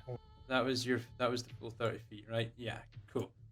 As you walk through past the first insect, it immediately tries to, like, it lifts its appendages up and tries to stab you with them with an opportunity attack. That will be a 15 to hit.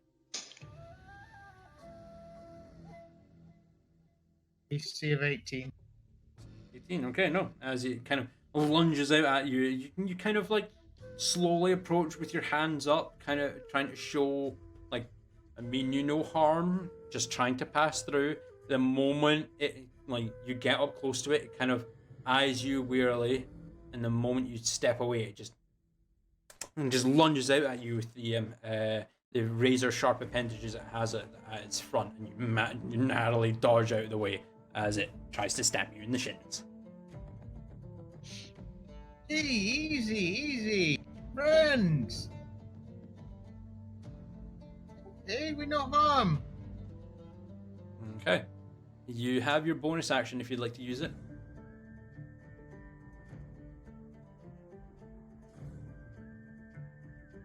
Can't do much with bonus action. I might cast my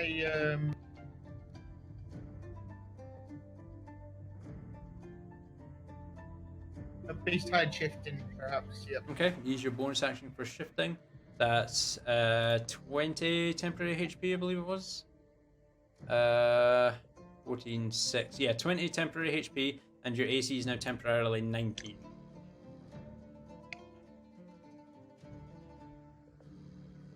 Okay, with that, moves on to the insect's turn. The insects, seeing you kind of approach, the first one is going to move. Oh, that's the arrow. I've clicked the wrong thing. Need the insectoid. No, get out of the way. There. 5, 10, 15 feet as it approaches you, Victorlas. Second one's going to move 5, 10, 15 feet. This one's going to move down to here. 5, 10, 15, 20. As these insectoids now slowly begin to surround you, Nithtari. 5, 10, 15, 20. 5, 10, 15, 20, 25 feet. As these all begin to surround you. The first one's going to strike out at you, Victorlas.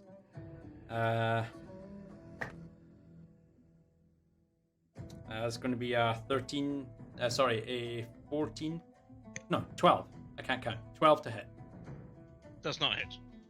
As your displacement rings out from your cloak once again, the insectoid kind of scurries back a second before slashing out and stabbing through the shins of the displacement, which unaudibly cries out in pain before phasing back into your cloak.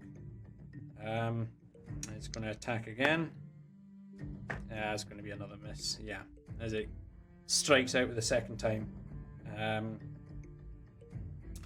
Again, your displacement kind of like the bladed appendages kind of cut through the shins.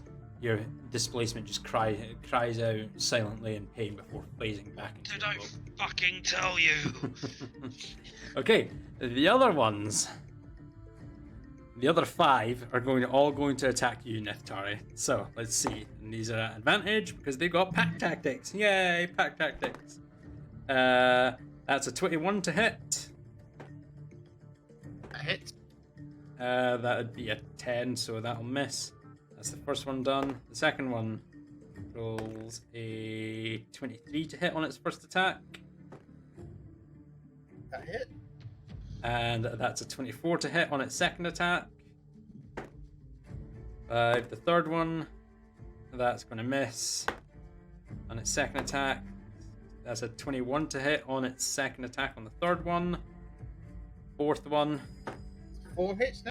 That's 4 hits now, yep. The fourth one on its first attack. That's a 23, so that'll hit. Its second attack. That's a miss. And the last one on its first attack is a natural 20. And its second attack rolls a 19 to hit, which is your AC. So that'll be 7 hits in total, 1 being a crit. So, you take 4, 8, 13, 21, 25, 32, and then the crit. 41 points of piercing damage as you look down and see these insectoids now start to surround you as you're pushed up against this wall, and they start just piercing into your shins and up your legs. Doing a total of 41 points of piercing damage to you. With that, we move up to Victorlas. It's your turn in initiative. Okay.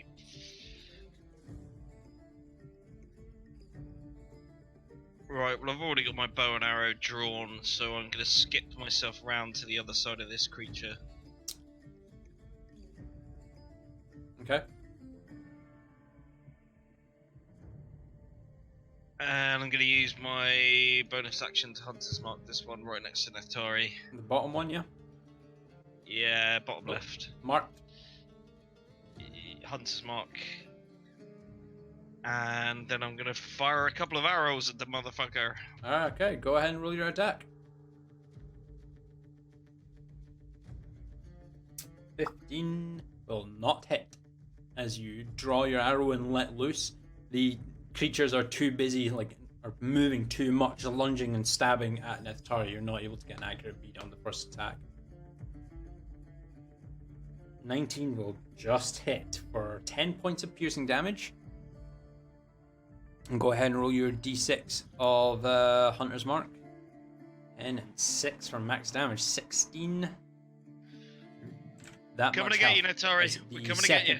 The second arrow manages to sink in just under the carapace of the hardened shell on the insectoid's back. Sinks deep into its flesh, and orange ichor starts to pool out from the wounds. It kind of just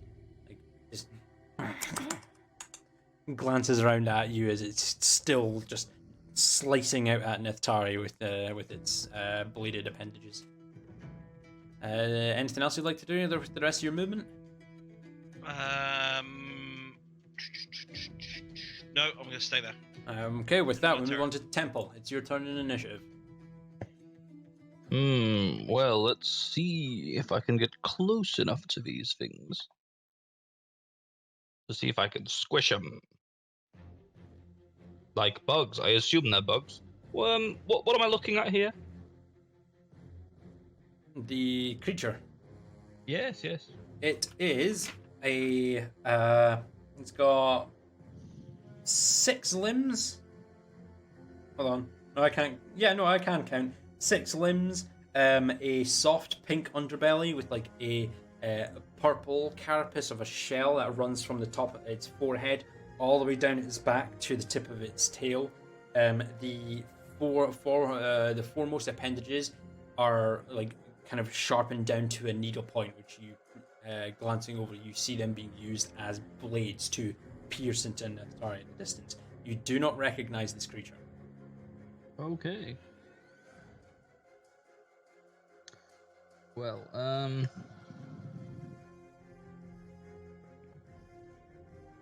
In fact, before you continue, can I just quickly get Victorlas to roll me an intelligence check really quickly? I should have done this on your turn, but I do apologize. Because I forget you have favorable terrain as the Underdark. At 20. These are Kruthic. Adult Kruthic.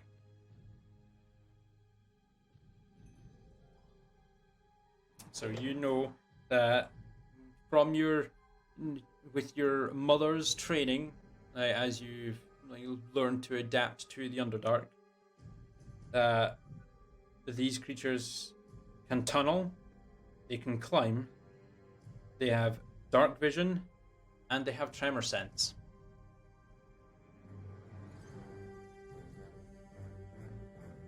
That's all I'm giving you with that, though. So, Temple, Okay. please continue. Sure, absolutely. So, magical voice in the sky. Is this a move I can make? Or at least including going around the rock? Can I get to here? Yeah, absolutely. You can make that. Okay, even given the attack of opportunity, I'm going to make that move because my pally has got it covered and I need to protect my friend Neftari here. Yeah, cool. Go for it. Okay, I've You made move the up. move. Number 1 makes the attack of opportunity. That's going to be a 20 to hit you. Unnatural. So I have 21 AC because I've gone for my great axe this combat. Okay, you're using your sword and shield. Cool. No, I'm using my you're great using axe. your So great I've got axe, so 20. you're 21 AC. All right, cool. Yeah, no, that misses as it kind of lunges out and just you feel the blade kind of scrape off the metal plates that are at your shins. It doesn't hurt, doesn't do any damage. You just hear it as the appendage just scrapes across your shin as you move past. I don't have time for you, purple spiky boy. Now you, be squished. Ah! I'm attacking. All right, go for the attack. Hey, great. 13 will miss as you bring your great axe down onto the creature. It kind of its head as it's focusing on the Tharion, it's the head atop its long neck kind of just like snaps over to you. It's kind of snake-like as it's still attacking Neftari and just deftly steps to the side as the axe cleaves into the ground. These are slippery little buggers. We might have to just not attack so blindly. I'm going to take a moment to use Shield of Faith on Neftari to give him plus 2 AC. You have plus 2 to your AC, Neftari. That puts you up to 21 now. Lovely. And where was I? Oh yes, I was squishing. Go ahead, roll your attack. 20 will hit for 16 points. Which one is this? All-powerful divine strike 2. Go ahead and roll. What level are you casting this at? The maximum level I can, of course. Level 3. Level 3. Yes. Yeah, that will be 4d8 of Power. radiant damage. As there's a blind, well, not really blinding, but I'd say bright, but it's a negative light, flash of light from Temple's Great Axe, as it does another 16 points of radiant damage, dropping it down to that much health, as the Great Axe sinks into its hindquarters. The carapace taking a brunt of the damage. Go ahead and roll a d6 of cold. Okay. 3. Drops it down to that as the cold energy flows from the Great Axe into his body, kind of almost freezing and cracking some of the plates of the carapace along its back. Looks to be shaking on its appendages, but it's still standing. A slash, a flash, and a freezy. I can't think of anything that rhymes with that, but I assure you in about 6 seconds I'll be hitting you again. Okay. With that, we're going to move on to Coralina. It is your turn in initiative.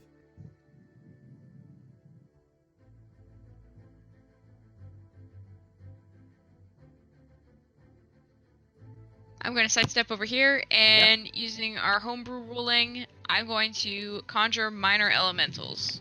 Okay. What spell slots are you using to cast this? We will use 4th level, so it's 2 4th level spots for Two our 4th homebrew level. ruling. Yep. And what elemental are you conjuring? Magma Mephits! Magma Mephits. How many in total? 4, was it? I believe it summons 4, but let me double check for you.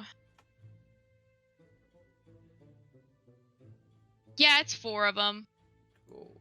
4 characters. Please load the set of tokens. Roll 20. Please do. Thanks. Okay, and where would you like to summon these magma method? If you could use the ruler and the pointer, that would be appreciated. Alright, I'll ping. So, one right here, Yeah. and I'll send the other 3 here, Yep. here, and here. Nobody picks on the druid but me. Okay, cool. As you summon your magma method. And I will command them to burn the bugs. Okay. I need to... I think that'll be it because summoning sickness. Magma methods. Yep, I need my monster card so that I know their stats and stuff, which I have here next to me.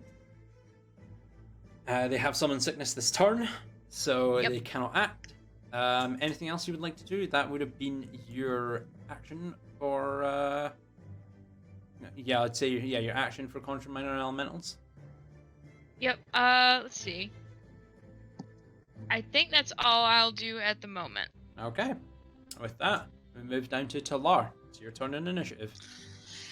Okay.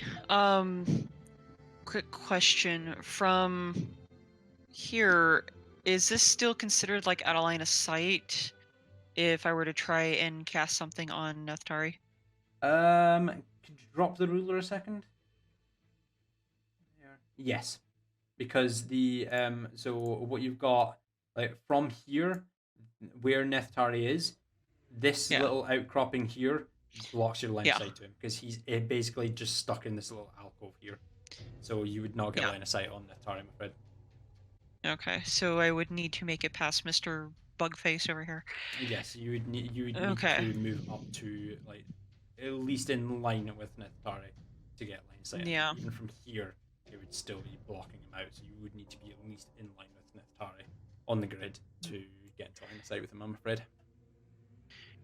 Which I will go ahead and do. I'm aware of the attack of opportunity. As she passes by, I'd like her to kind of turn her back towards it to try and protect the sash.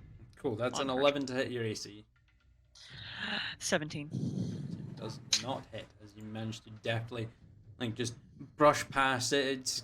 The creature's kind of focused on the magma method that's just spawned next to it, as it just kind of lunges at it and, like, draws its attention. Like, the method draws its attention as you step by. Yay for distractions. Okay. Make sure I'm gonna do the right one here. Okay. And where'd it go? Okay. I am going to... Actually, let me ask this first. If I cast Beacon of Hope, is that going to negate the Shield of Faith on him? Let me take a look here. Beacon of Hope. Well, let me take a look at that.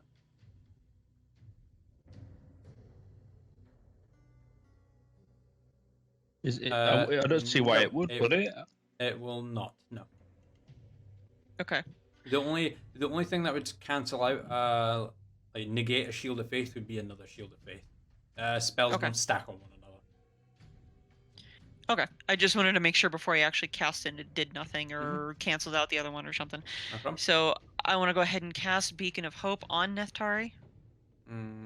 Okay. Just on Neftari? It's any number of creatures within range, so... Oh. Okay. For some reason I thought one. Let's see. I'm in range of everyone. Yeah, range is 30 feet, so... Okay. Then on all of us, then. Yeah. No problem. Let's see. We'll give you a nice green dot. Yay! green. signify your the beacon that's now been placed upon you. So every single one of you for the next minute, so next 10 rounds in combat, have advantage on wisdom saving throws and death saving throws. And anytime you receive healing, you regain the maximum number of hit points possible. And with that, at fifth level? Let's see. Yep, at 5th level, for my bonus action on Nestari, because I'm seeing him taking a whole bunch of hits, I would like to cast Healing Word on him. Okay. You regain 24 hit points, Nestari. Thank you.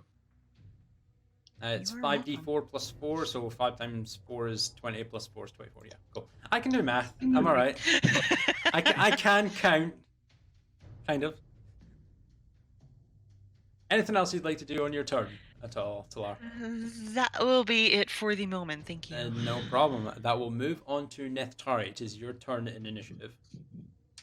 Wow, that was an incredibly powerful healing spell.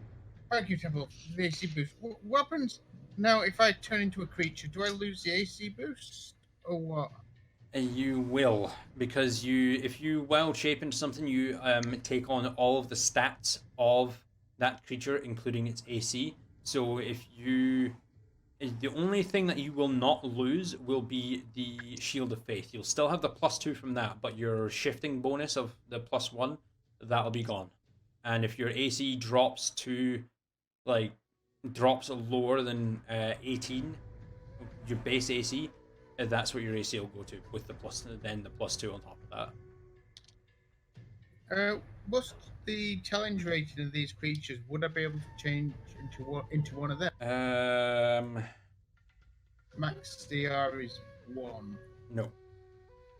And these are now. Actually, let me just quickly double check something here for your wild shape. Actually, go ahead and roll me a nature check.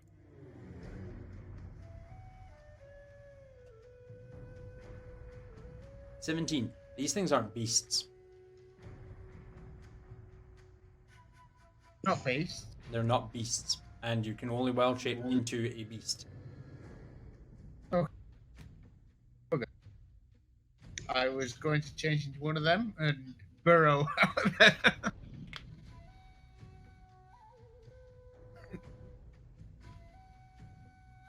Would you still keep all your bonuses if you used your beast hide shape thing? Already used it. Oh, okay. You'd keep the temporary hit points. You would keep because you flat out keep temporary hit points. The bonus to your AC would be lost, like the +1 bonus would be lost, and you would assume the AC of the creature you transform into with the then +2 on top of that from Shield of Faith. Yeah, well, if they're not based, it's irrelevant anyway. Yeah, unfortunately. What are they then if they're not beasts? With the 17, you're not quite sure what they are.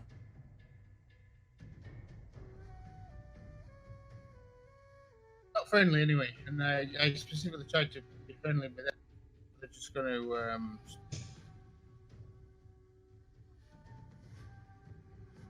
I can't conjure them. If I can conjure animals, I can't conjure these things. Then if they're not beasts. Let's take a quick ruling at conjure animals.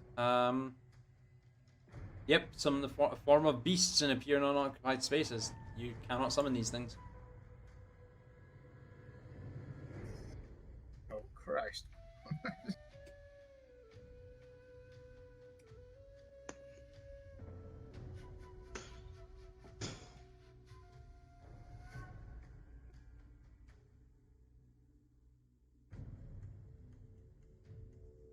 If I slip past them, I'll give them all an attack of opportunity. Unless you disengage. If you take the disengage action, you'll be able to move 30 feet without provoking attacks of opportunity. Well, that's my action for this. But that is your action, yes. Otherwise, you will if you move out of range of, like, if you move out away from there, you will provoke at least 2, maybe 3 attacks of opportunity. They're all touching me, so that'll be all of them. Well, it depends on where you move to, of course. Like, Okay. if it, as an example, if you were to move to there, that would provoke 4. If you were to move on top of the magma method there or to there, that would only provoke 3.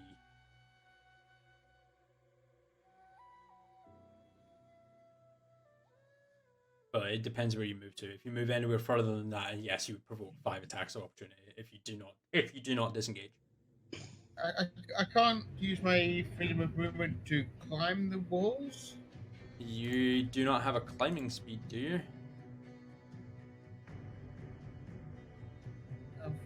I had freedom of movement. You've got some kind of spell, haven't you, that lets you go up walls and things? Yeah, I don't have it prepared at the moment though. Oh. And freedom of movement, where's that from? No, I don't have it. I was confused. Oh, you don't have it prepared, okay. Then no, unfortunately, you don't have a climbing speed, so you wouldn't be able to climb up the walls, I'm afraid. I do have freedom of movement. Do you? I want to basically get out of here and cast a spell on them. But that's... Oh yeah, there you go.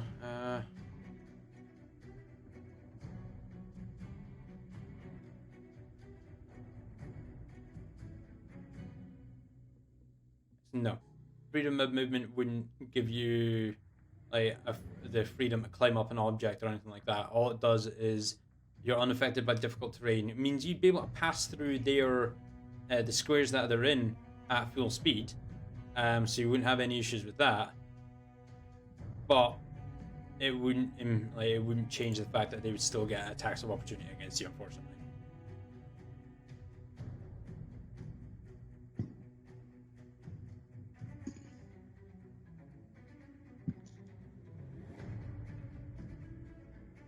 Right, I shall just enter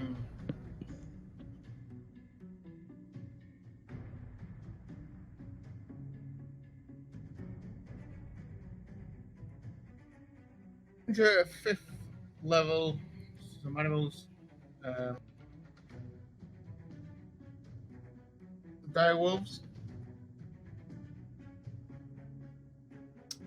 Let me take a look here. And what level was that? Sorry, 5th. I just made it with the level slot. So. Dire wolves. Do I have tokens for them? No, because you haven't sent me any lists of shit that you're going to be summoning. Horses it is then. Sorry, no, the bears will do. You've got tokens for the. Yeah, like There's little standard differences. bears. I thought we're in a cave and dire wolves seem to inhabit Right, caves. 4 of them. Yep, or cave. Can I call them cave bears? Actually, then there's a cave bear beast as well.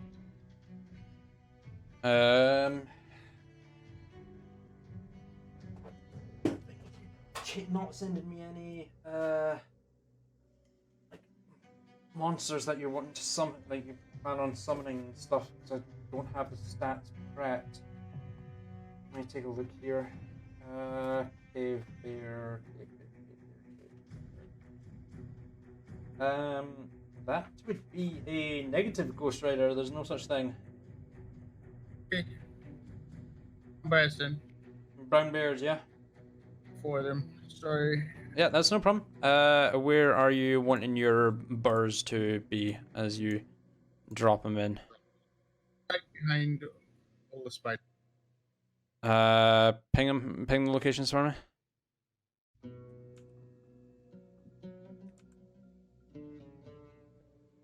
Or use your ruler to point to the locations.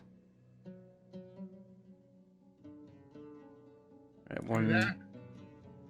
Okay, 2 there and 2 there. Cool. Right. Try and see if we can squeeze them all in. They're kind of, there you go. They're kind of squeezed in, but,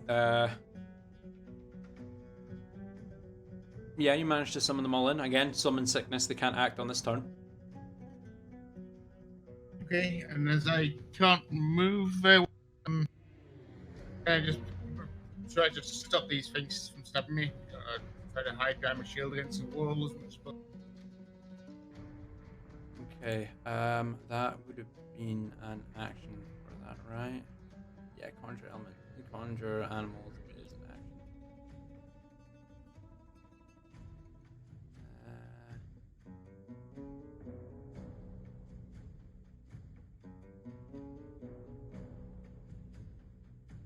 Yeah, unfortunately can't impose any kind of disadvantage on your turn because the it is an action. There is a dodge action that you can take, which automatically imposes disadvantage on all attacks made against you until the end of your turn. But again, it is an action, so you use that for conjure animals. Okay, right. So moving swiftly onwards with that because that is your action. You're not moving. You do have a bonus action if you're wanting to use it at all.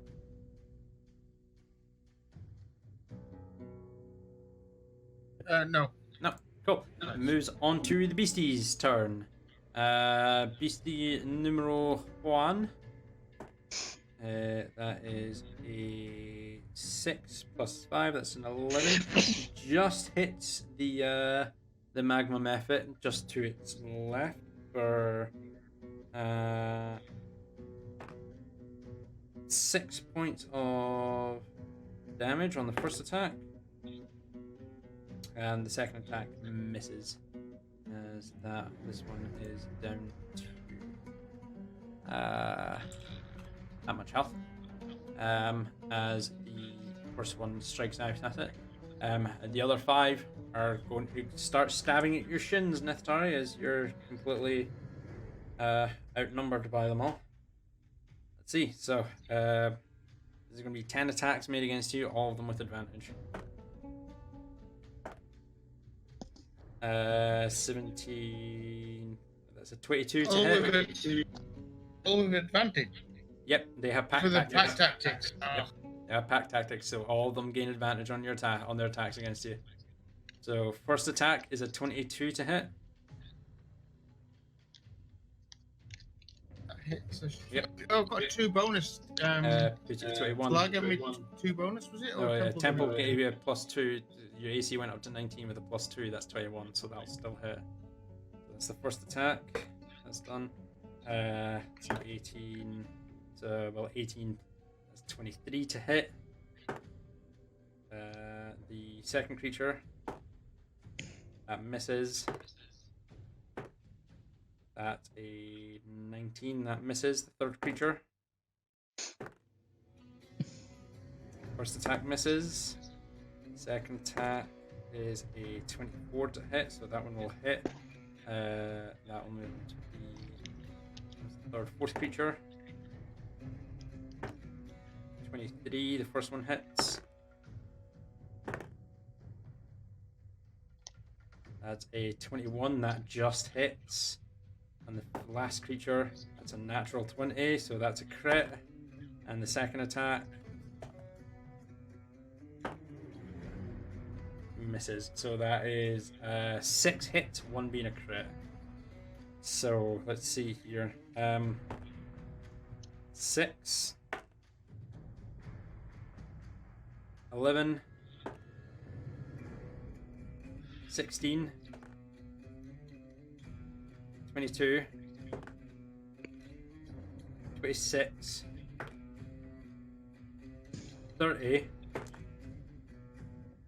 34, 37, 40 points of piercing damage as the attacks come at you, start stabbing you in the shins once again, as they all have just surrounded you and are focusing you down.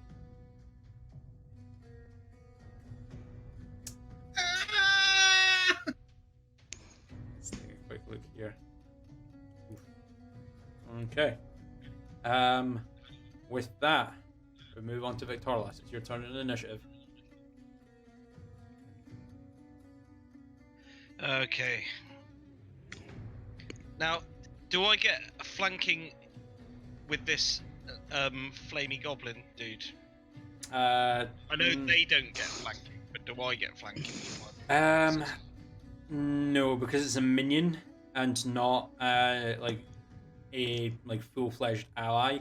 I won't give you advantage, unfortunately, from flank. It would have to be one of your other party members to be a flank, I'm afraid. Also, I should point out from my last round, and I'm happy to go with either decision here. Barkskin is a concentration spell, as is Hunter's Mark. Barkskin will So when I, fade. yep, that's fine. You no longer have I your was gonna bonus say to your you AC, can- Carolina. That's fine.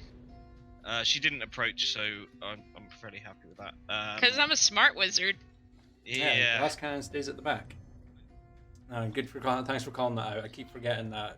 Hunter's Yeah, Mark's no, a it's only I was just concentration. checking the concentration status, and I thought, oh no, that's not right. Okay, so I'm gonna fire arrows at the one I've already been shooting at. Yeah, the Hunter's Mark one. You can just see that from where you're at. 25 will hit for 9 points of damage. How do you want to do this? Oh, can it go through his fleshy throat as he's raising his head up to attack Neftari? Yeah, it kind of lifts up its dagger-like appendages and kind of cranes its neck as you let loose the arrow. It just slides and sinks in to the throat before bursting out the other side. A large, deep, open wound just splits as its head kind of tilts back. An orange flowing fluid that is its innards just spills out onto the ground and starts to pool before it tumbles down to the ground and is no more. Excellent. In which case, I'll use my bonus action to move my Hunter's Mark to the one above it. Of course. Done. Hunter's marked. And I'll take another shot at that one, please. Please go right ahead and do so. 28 will hit for 13 points of damage to this one, which is numero 5.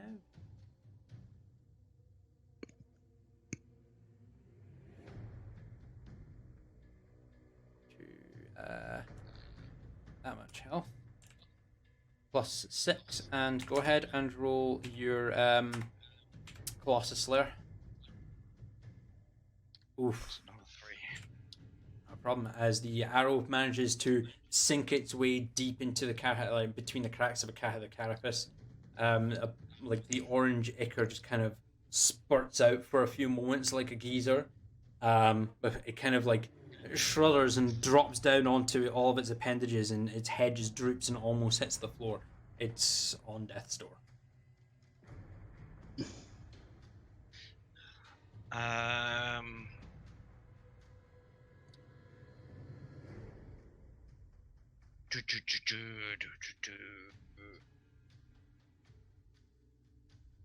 Alright, and I'm just going to move one step to the left and stay here. Okay, cool. End my turn there. With that, we move on to Temple. It's your turn in initiative. Woo!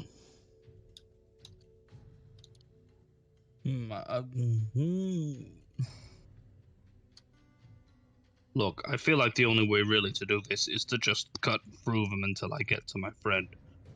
Although, I'm slightly concerned about his health. Can I step to this position on top of the dead one, please? On top of the dead one? Yes, you may. Yep. Squelch, squelch. I'd like to use my, I believe it's a bonus action for Hand of Faith? Healing Hands. Your... Cure wounds. No, Lay on Hands. Oh, lay on hands, yeah. I believe it's actually As an action to do that. It is, it's an action. Yes. Well, I'm gonna go for it, and I'm gonna heal. I mean, how badly injured does he look? Nethari, how badly injured do you look? Even worse, pretty irritated actually because it's very annoying all this stabbing us on my feet and shoes. Okay, I'd like to heal for 30 HP then. 30 HP as you reach out and place your hand on Neftari's shoulder. You feel that negative light flow into your arm and then down to your legs, Neftari, as your wounds start to close up. You heal 30 HP.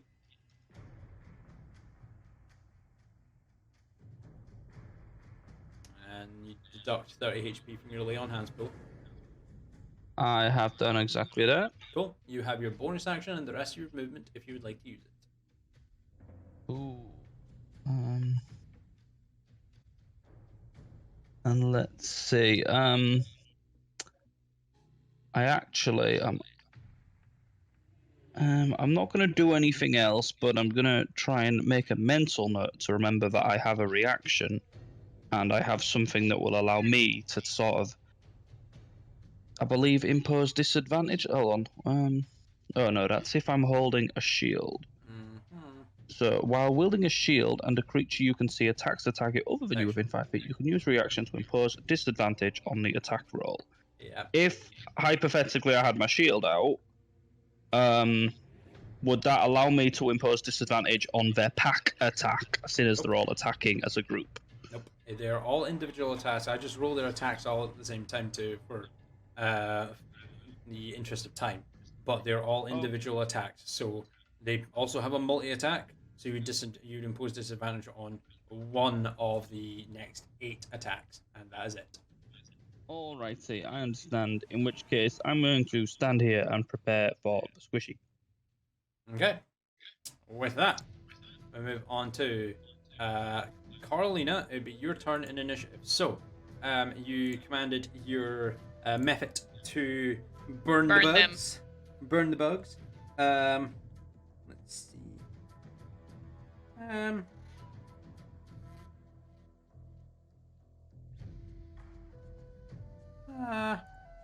Let's see. 15-foot cone from and straight ahead. Actually, no, it'd probably be this way.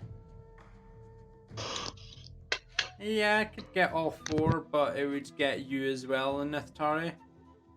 Sorry. Neftari, could you go ahead and roll me a dex saving throw, please? As number 1.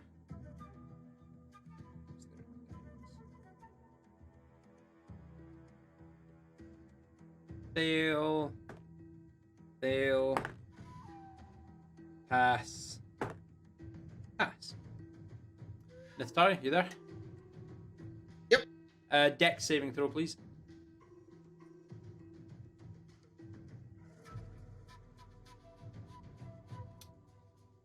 Yep, that's a save. That would be 4 points of fire damage, reduced to 2 points of fire damage to you, Neftari. As what are these guys? Number 3 and 6. We have methods.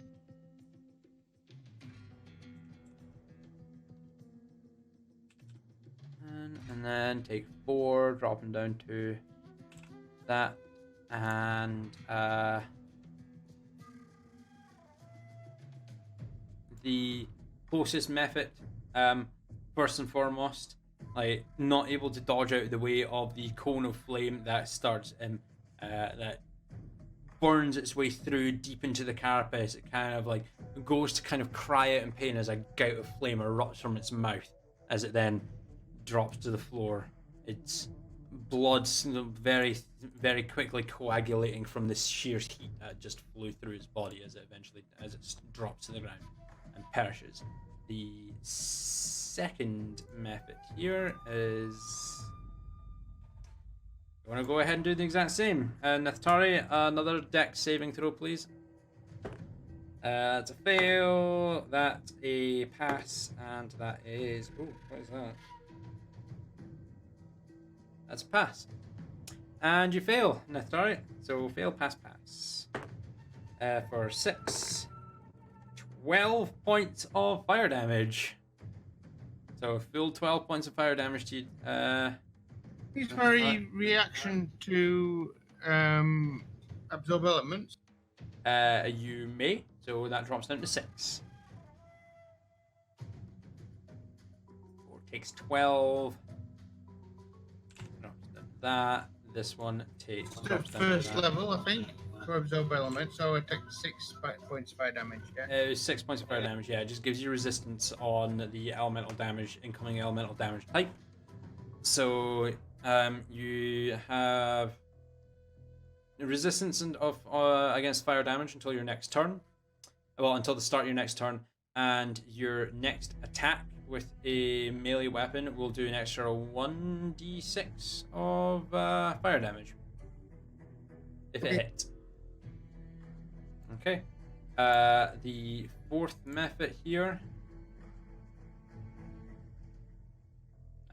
Yeah. So for this one, I'm going to need Temple and Neftari to go ahead and roll me dex saving throws, please. Okie dokie. That's a save. That's a save. And that is a save. All of them save. 15 you save. 14 you save. Cool. How do I do it with the rhythm bot? You Oh, don't it need to- worked. Never mind. You don't worry about it. It'll work. So both save. Everything saves. For 2 points of fire damage to everything. Do I get any kind of further resistance as a result of my my frost great axe being equipped? Yes, and with the resistance to you, Neftari, as well, that drops down to 1 point of fire damage to you, the both of you.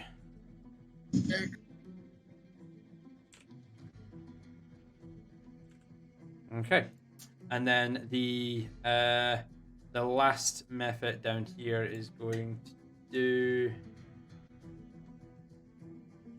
Yeah, it's going to angle it down to avoid you, Victorlas, so it's only going to hit the other creature.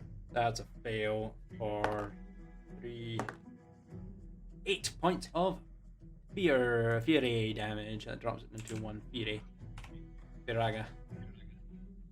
And then, Coralina, it's you. As all of your method have done your command. Alright. I'm going to attempt to shock the creature by casting Ray of Frost. Ray of Frost to hit. That is a miss, unfortunately, for 10. As you let loose the bolt, it just collides off of the outjutting of rock to the far right. You watch the frost coalesce on the rock and actually freeze a lot of the moisture that's been flowing down it in place. Alright. Well, that's my turn. No problem. That will then move on to Talar. Your turn in initiative. Okay. She's looking over at Natari, trying to figure out about how he looks. How does he look in terms of damage? Temple has just healed him. He's taken a little bit of fire damage, but you've seen him look worse. That's for sure. Okay. Pissed In off that rather than case- bleeding out. Pissed off. Okay. And... Which one is that? Third level. Let's see here. I can do that. Third level guiding bolt to this bug face right here. Okay, that's a d20 plus 8. Oops.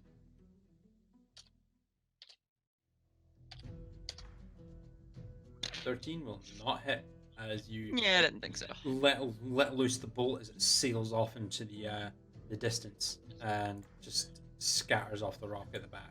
The violet light of Taloon just dissipating into the darkness. Okay, and there's not really much room to do this either. I will also bring up my spiritual weapon at level 3.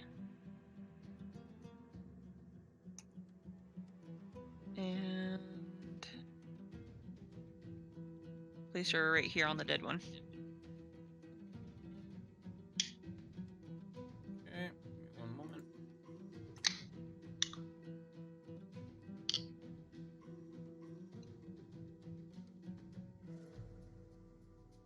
Why did that not drop in? Come on. There we go. Cool, now I have 2 apparently. Natari is now a phoenix. There's not one on it. Oh, okay, never mind. Sorry, I didn't see that one. It didn't drop down on my screen. Like Nethari was on top of it. There we go. Let me give you control. Sorry, I found that amusing. I would...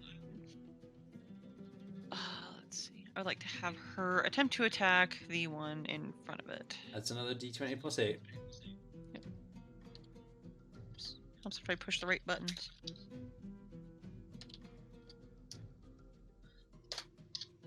$23 will hit. Go ahead and roll 1d8 plus 4 for the damage.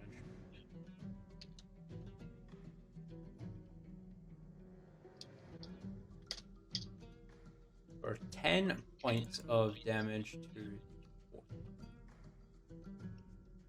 As the phoenix rises up from the corpse of the other second creature that was slain, and rakes its talons down, actually gouging chunks of the carapace of the creature's back off with its talons.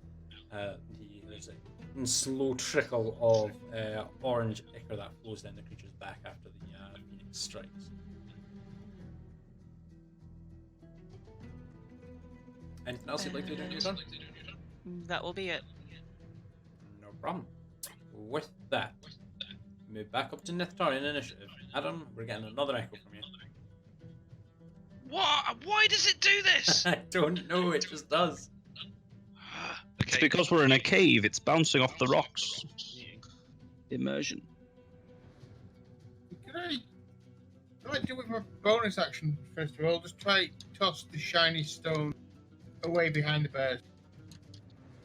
Yeah, I'll just give you a free action for that, as you can just grab the chunk that is emitting light. Actually, the moment I said that, let me think of something here.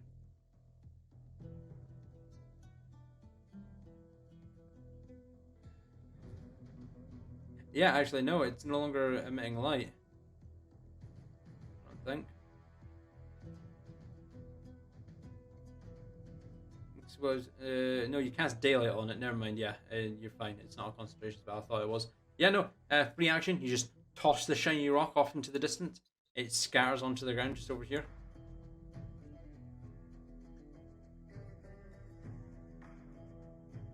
Right, the top 2 bears attack the spider, the top right. Is that one there? Yep. Cool. Let's take a look here. Let's see what it does. 5. The first one is a hit. The second one is a that just hits for d8 of damage. 5 plus 4, that's 9. And 11, that's 20 points of damage to numero 6. Dropping it down to Was that both attacks? from That's both bears? attacks, yes. Bears don't have pack tactics. And it's still not dead. It's still not dead. No. I want the first of the next bears to attack it as the same one. Okay, cool. It's another plus 5. That'll miss. As it rolls a 12. Okay, I'd like very- to smack it over the head with my fire enhanced quarter. if that's Alright, okay. cool. Go ahead and roll your attack with your quarterstaff.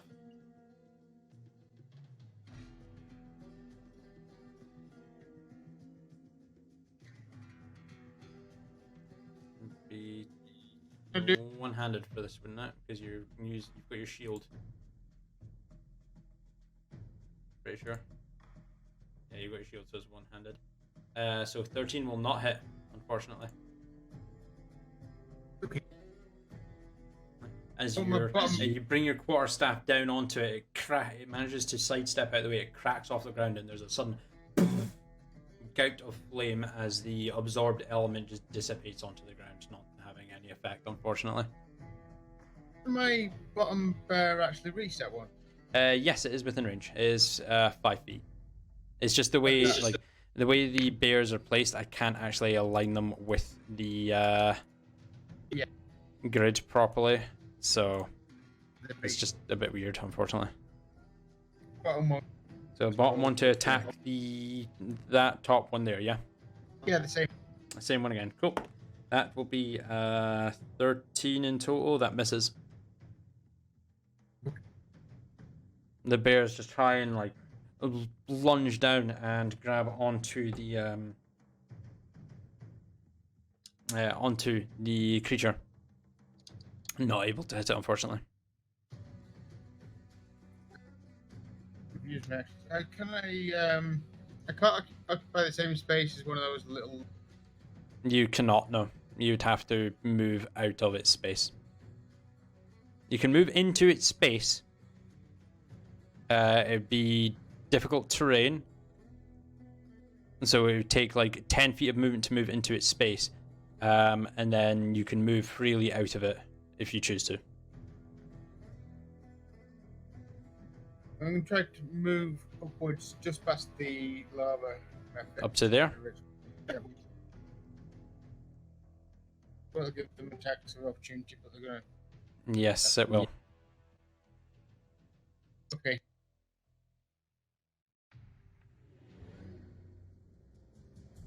You moving up or are you staying where you are? Yep, moving there. Alright, go for it. As you move up, all three of them strike out at you. First one rolls. Doesn't hit. Second one rolls. That's definitely going to hit. Yeah, that's a 24, so that will hit. So one hit. And the last one doesn't hit. So that will be that'll be 5 points of piercing damage you take as only one of them manages to catch you in the shin as you kind of jump over them and manage to pass the method and get into a position away from them. Why didn't I do that before? I have no idea. Anyway, with that, moves on to the beastie's turns. This one here is going to look up to the magma method that is just ahead of it and stabby stab. That with advantage because of pack tactics. That will hit for was it 1 or 2 d6? Another wrong one. It's 1d6. Alright. 8 points of damage to that one. So drops down to that much health at the moment. With its second attack. That's 12. That's a 21 to hit, so that will hit for another 4, dropping down to that much health. This one here is going to attack the same method. That's 8, that's a 13, that's a 14. That hits on the first attack for 8 points of damage. Dropping it down to that much health, and then it's going to strike out again.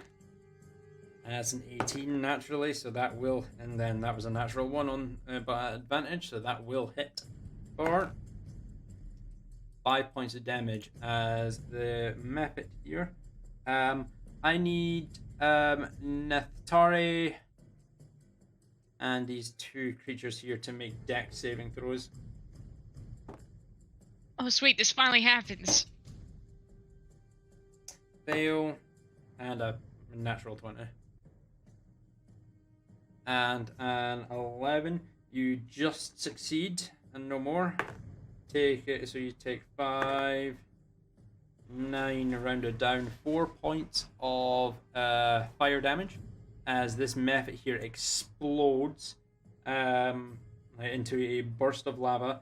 All creatures may take 9 points of fire damage on a failed save, half as much on a successful one.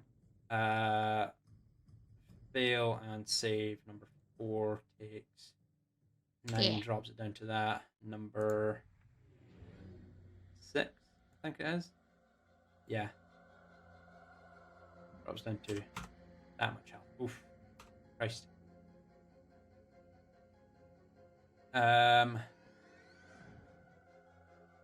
This last one here is going to turn around to the burr. Attack it. That's a natural 1 on the first attack, and then a 13 to make it 18 to hit. Their AC is 11, so yeah, that will hit the burr for 7 points of damage. How much health have they got again? Cool. Drops it down to 27. And then that's another natural 1 at advantage, and then a 13 total, so that will hit for another 5 points, so 7, 12. This one drops to that much health. And the last creature here, Victorlas, is going to turn up to you and try and stab at you. That is a natural 20 on the first attack, and the second... Oh, wait, no, never mind. That's a 2. Never scratch that, so that will miss. And the second attack, that's a 19 and a 7 at disadvantage. So both of the attacks stab out.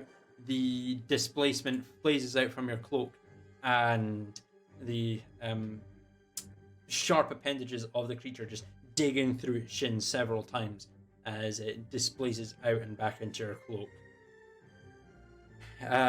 With that, that is going to move to Victorlas. It is your turn in initiative. You have no mic.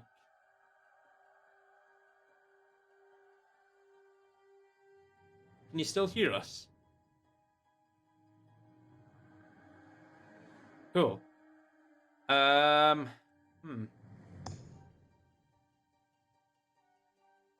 down, man down.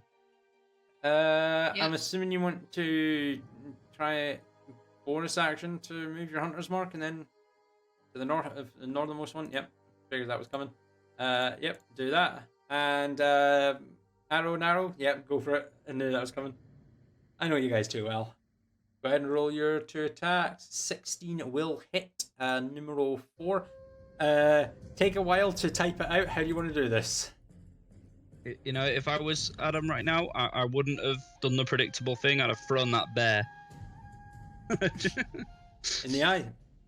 As it kind of like the turns around, like glancing up at you as you let loose the arrow. The arrow actually sails into the side of its head, popping the first eye with a 6, and the arrow then bursting out its other eye socket.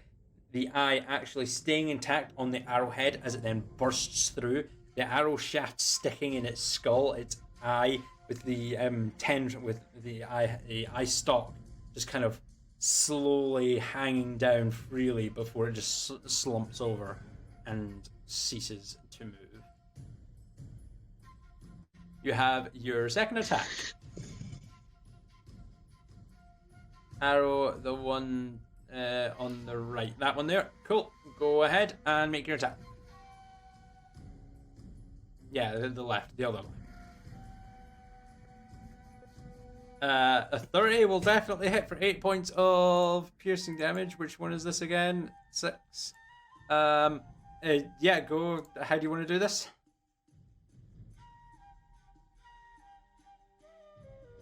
I'm not even going to have you roll your bonus damage. You're just last hitting these fucking things.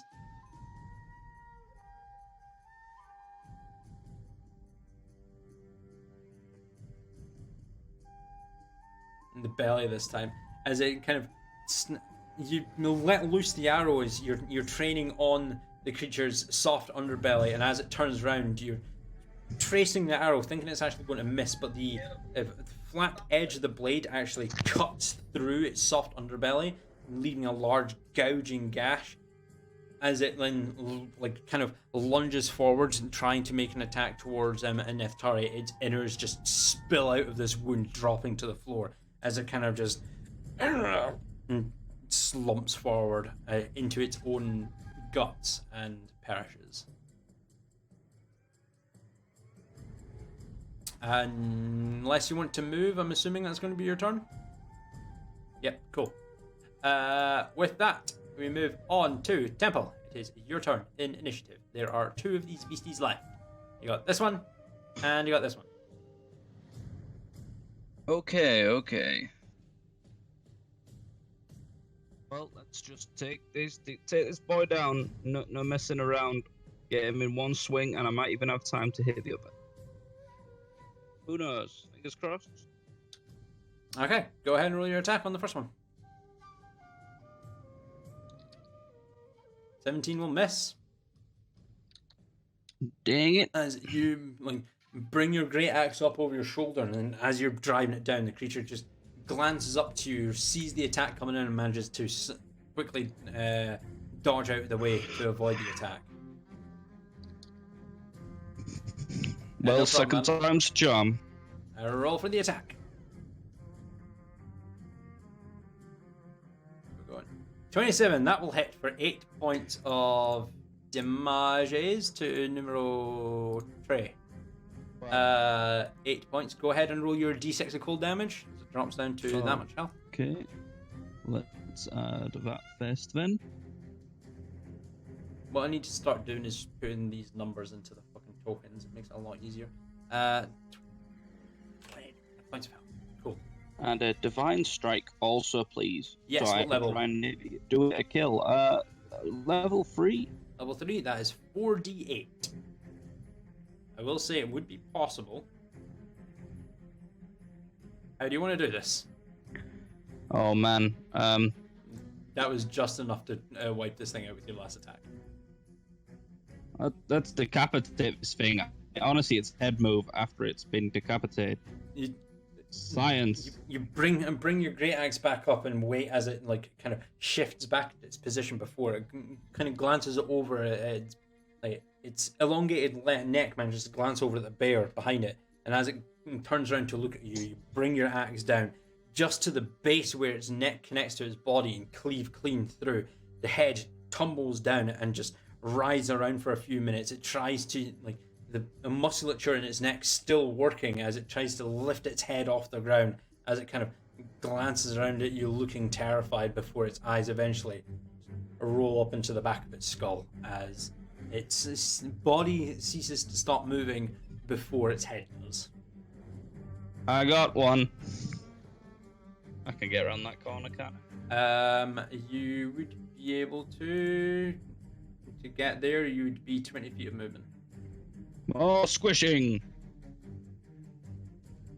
Right. And cool. Yeah, that's it. That will move on to Carolina. It is your turn in initiative. So what's going to happen is this one's going to move here. This one's going to move 5, 10, 15.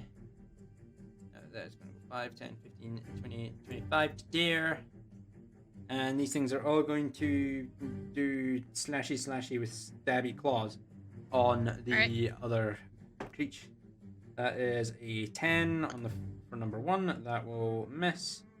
That is natural 1 on the second one, so that will miss.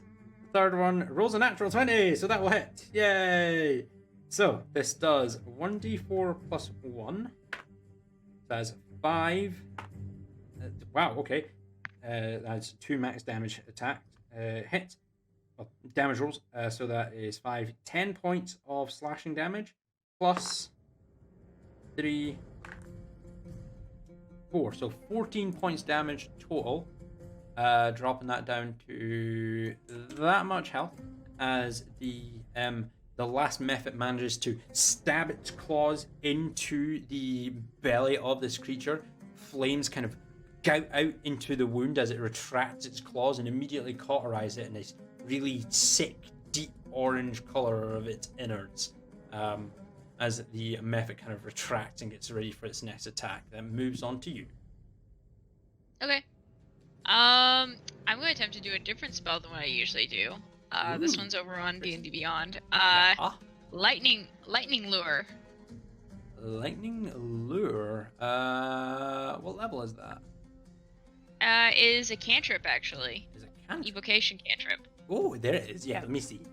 Flash of lightning energy that strikes at one creature of your choice that you can see within range of 15 feet. Is it in range of you? Yes, it is. The target must on a strength saving throw, be pulled up to 10 feet in a straight line towards you, and then take 1d8 lightning damage if it is within 5 feet of you. Spell's damage increases by 1d8 when you reach 5th, 11th, and... It'll be 3d8. It'll be 3d8 of damage after a strength save. Let's see what strength is. What's the DC for that? 15. 15? That's a natural 16. It saves. Damn. As you kind of draw your hands apart, as almost a thread of lightning sort of forms from your hands. You kind of almost like a lasso, just let it loose as it latches around the creature's head. As you give it a tug, trying to pull it towards you, kind of reaches and cranes its neck back as it just the lightning thread kind of just snaps as the energy then just fizzles out and dissipates. Okay. Is the lightning still there for a moment? The lightning is there for just a moment, yes. Okay. I'd like to attempt to intimidate by taking the lash of lightning, which I assume is whip-like. Yeah, it's crack like it on the ground.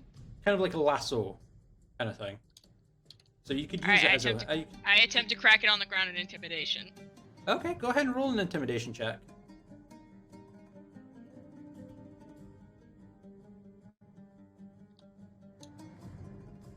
No. As you It's kind of like I shocked myself a little bit. Son of a bitch. go ahead and roll me 1d8 of lightning damage. 1. That's fair. As you kind of try and whip it, like a whip, kind of slash it down onto the ground. The thread actually whips back and strikes you in the arm. Just a slight zap. You're numb. A portion of your arm kind of goes numb. You're just as it just zaps you in the arm from one point. It's okay. I don't think anyone saw it. You I don't want to know. roll for that. You don't know. I don't know, but I'm assuming no. Okay. Is that your turn? That's it. Cool. Talar, go ahead and roll me a perception check. Yes. I just wanted to be like the cool kids. 16. Come on. 16? Yeah, you saw that. She busts up laughing at that. She can't help it. Okay. Action, bonus action, movement. Okay, let's see here. Since I probably can't do that through there, I'm gonna have her slide over here. Uh-huh.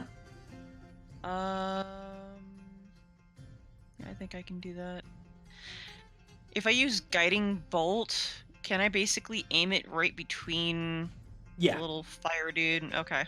I would like to do that. I'm going to level 4. 4th level. Cool. It needs to... You need to make a ranged spell attack, so it's a d20 plus 8.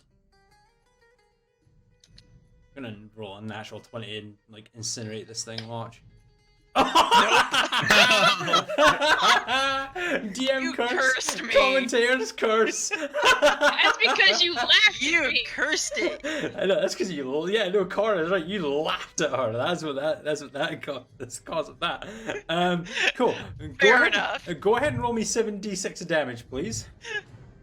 Oh god, I'm gonna get melted.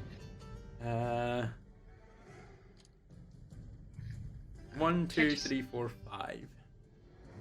How am I rolling this? I'm Is it sorry. exclamation point R space 7d6.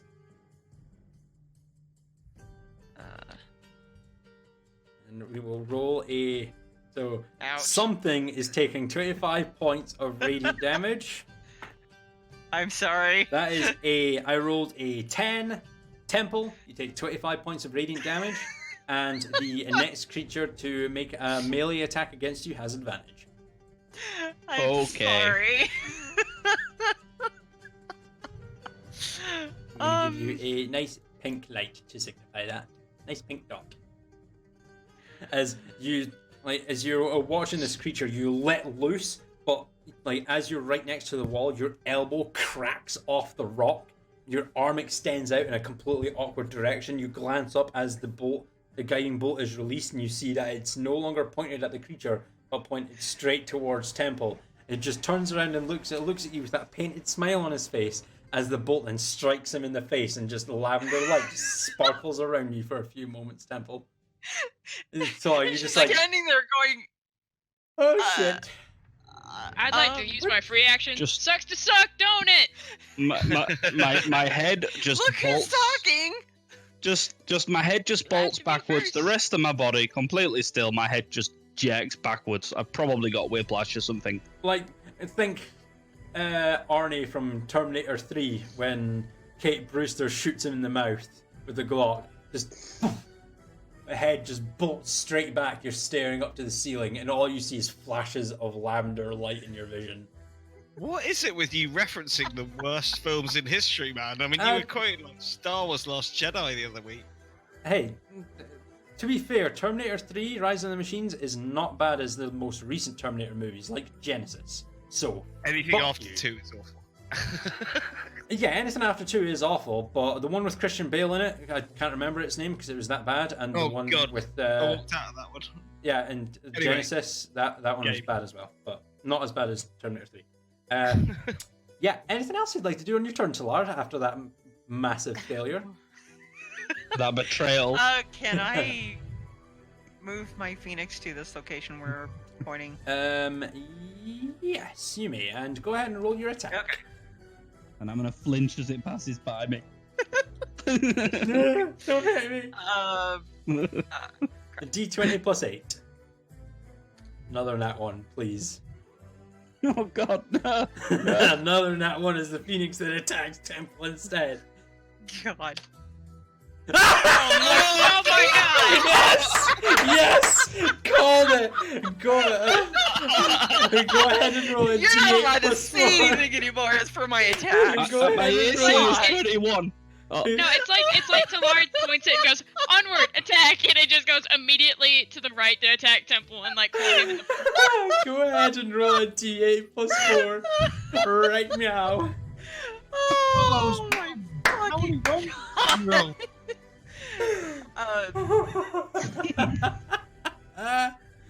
Saloon Oh, is I'm not sorry, pleased. what- Get your little ass What? back there.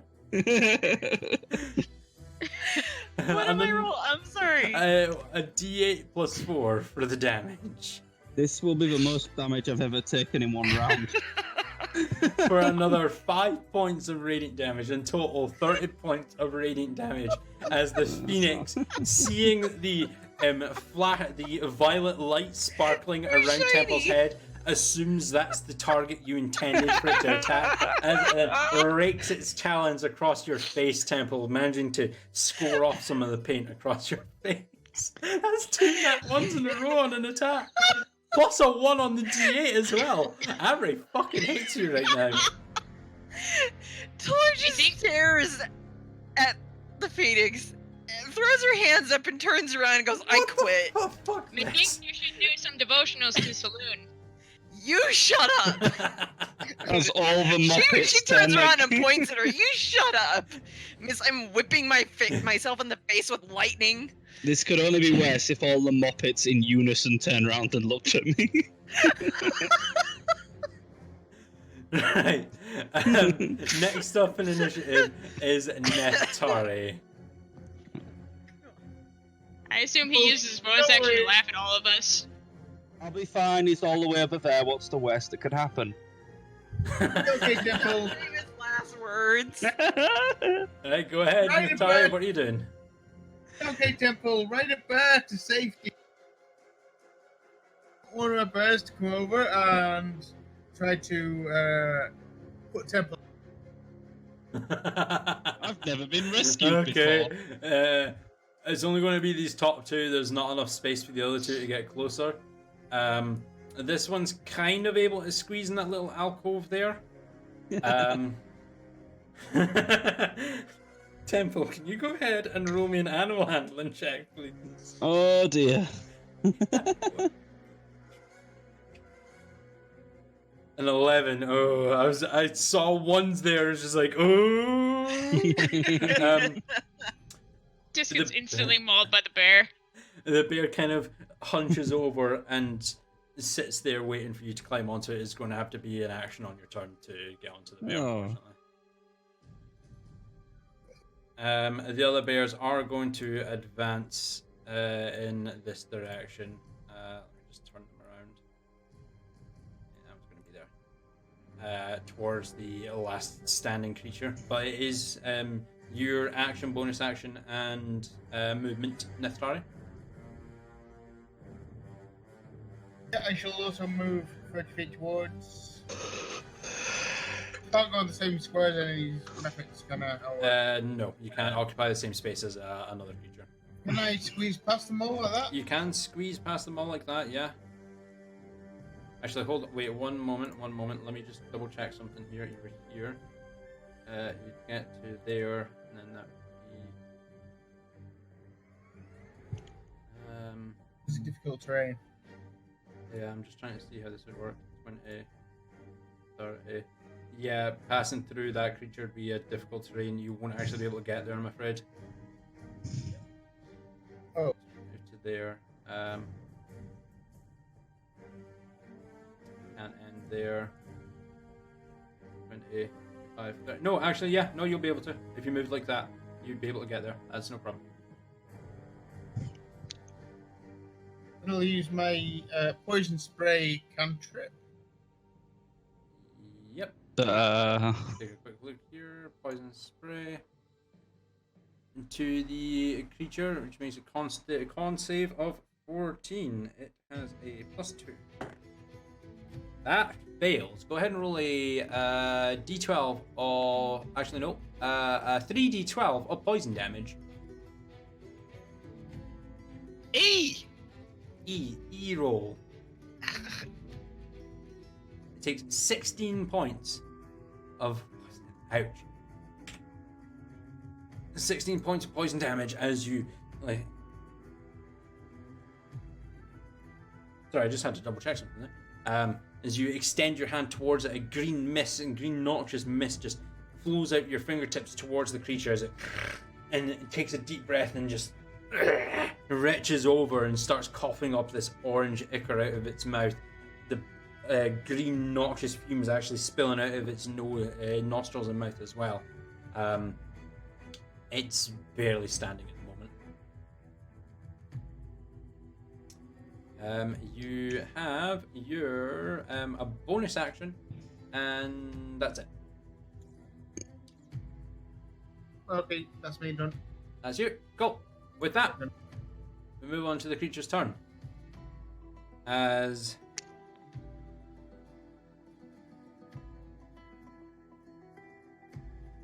it takes a glance around at everything, and then it starts digging its needle-like appendages into the ground, and then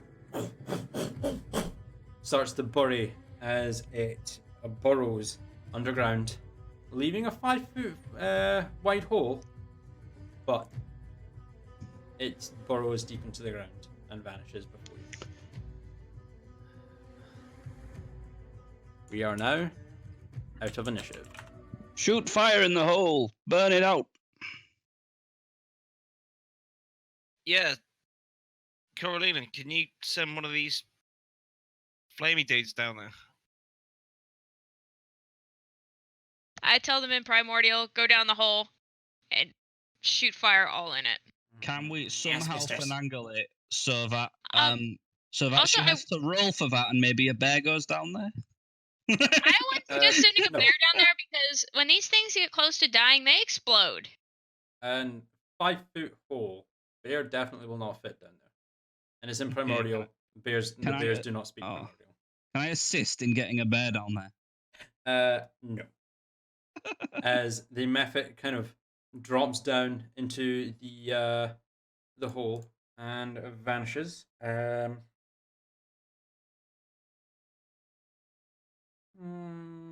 Do that.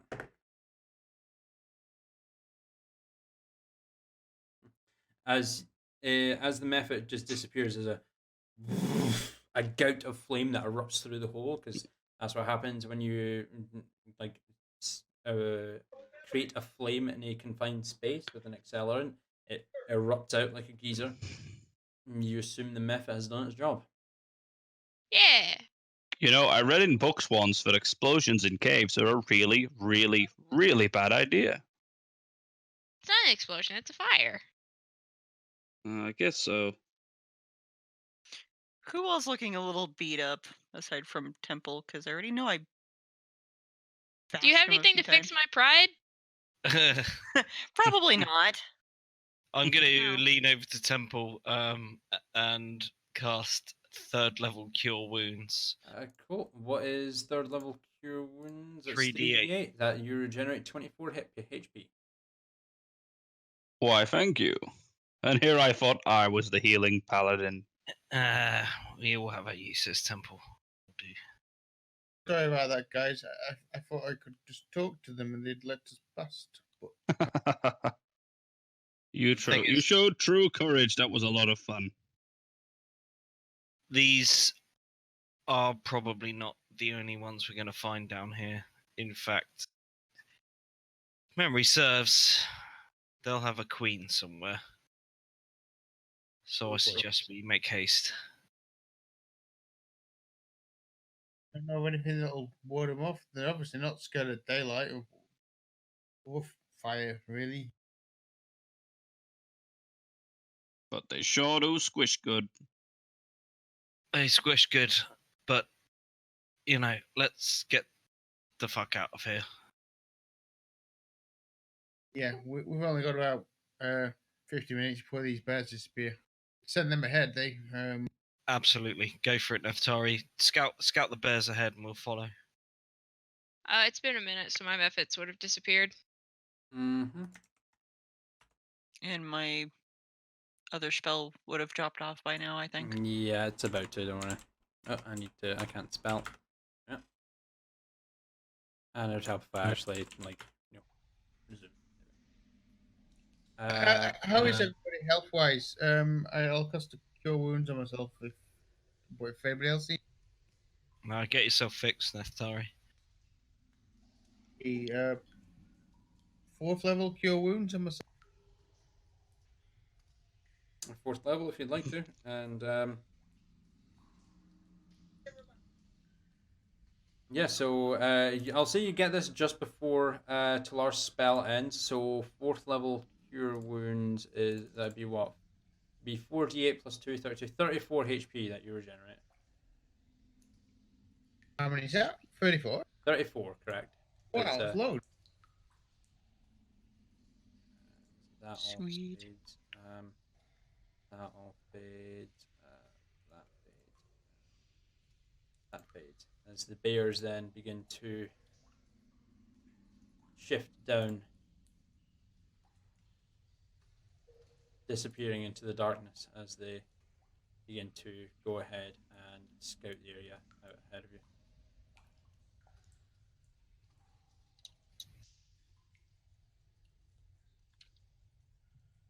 I'm going to follow closely behind the bears.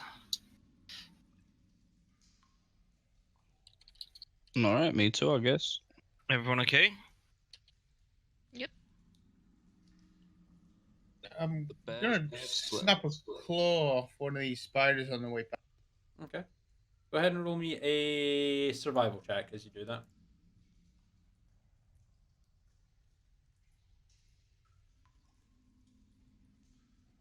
Uh, 24. Yeah, no, you managed to salvage a pretty decent looking appendage, the needle-like appendage from the creature.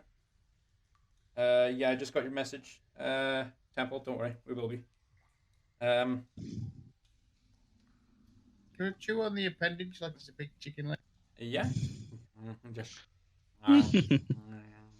And I thought you used it to make a dagger or something. Tastes kind of strange, but you're used to tasting very, very strange things. I'm thoroughly disgusted. Yes, you are. Yep. Lara's trying to ignore this, and she's. Can't tell what's worse, the human bodies or the bugs. As the bears ascend further, there is a little from off in the distance that echoes back towards you. Hang on, there's a little passageway down here. What's going on down here? Oh shit!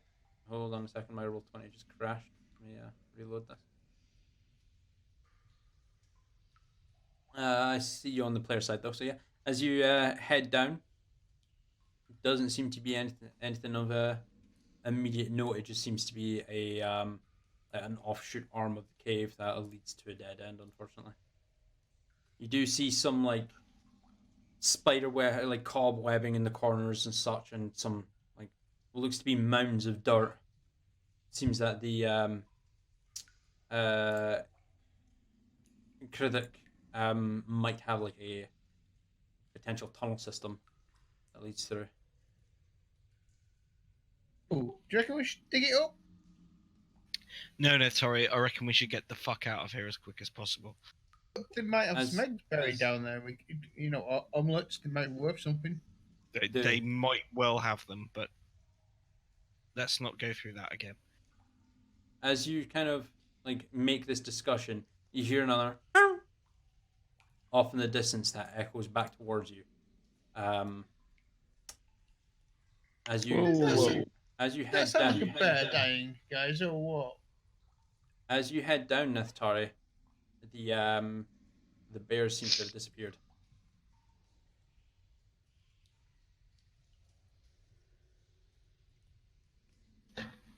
Any trace of them? Can I see? You can see the Anything? paw prints of the bears kind of like fade on the dirt leading forward, and then they just stop. There's nothing else there. I would like you all to cease your movement just now, Okay. as from the darkness you see a very strange black creature crawl its way out from the darkness, as it then kind of glances up to you. Let's see here.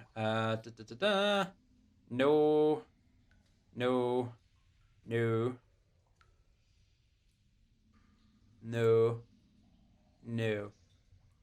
There's a very strange language. It just kind of as it kind of glances over to all of you before it then makes a charge towards you. And that is where we're going to call this for tonight. Next week, Dun, when we dun, re- dun. if wait, do we return next week?